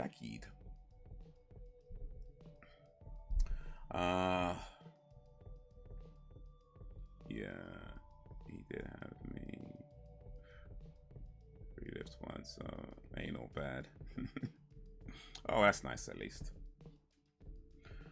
Oof. Oh, let me open this window, let some air in. Guys, so I should hopefully be live streaming again either this Thursday or Friday, maybe this Friday, methinks. Doing a video game stream. I don't know if I might try and play more of what's it called? Brutal Legend, the Jack Black video game from 2009 or 2000, whenever it came out of. Might try and play more of that. In the meantime, we'll see. Maybe I'll post a video or two. Possibly, I won't promise, but I might. Or you know, we'll see. Maybe I'll if I could drop a live stream from my car, I might try and do. I haven't done that for a while actually, so yeah, maybe see if I can do that. But yeah, still not promising. We'll just see how it goes. It just depends on a lot, like where I am. Do I have good reception? Is it not too late in the, you know, that sort of thing. So we'll see how that goes. But yeah, so yeah, I was just saying that I recorded a podcast today for the Uncivilized Art podcast channel that I've been doing. So look out for that. Hopefully I'll be able to be posting on Wednesday or Thursday. And I think that's just about it. Let's catch up with the chat real quick. Could have told him to go to Skid Row and get him a hoe from there. And they complain about him. Never saw him after that. Was that an Uber ride, or was that like a regular a private cab taxi thingy? Did he have? He probably did. I'm gonna take a wild stab in the dark. Not even a wild stab in the dark, really, but I'm gonna guess that dude had a wife, had a kid, you know, and still, I'm just saying. I think I heard somewhere. I can't remember where I heard this, but they were saying that most prostitutes, their clients are married men. Like most escorts, rather, or their clients a lot of their clients are married men. So yeah, it was a taxi company. Okay, so yeah, I'm gonna take a guess and say he probably was married. Not definitely, of course, but I'm gonna say he probably was. But hey, I guess we'll never know. Guys are so thirsty. Well, hey, that's true too. Drink some water. Stay hydrated, people. Stay hydrated. But yeah, I think that's gonna be all for now, so guys. Maybe I'll tell you some of my cab stories on the next stream. I've told a few already, but there's still a lot that I haven't told. So I don't know. Maybe I'll tell a few of those. Speaking of taxi holes, I'm just saying. I might tell a few more cab stories. But anyway, till whenever, you guys have been awesome as always. I appreciate you and all that you do. Thank you for keeping me company. Thank you for keeping it lively. Village is strong. You make it strong. We're only gonna get stronger. So until whenever, if ever. Peace.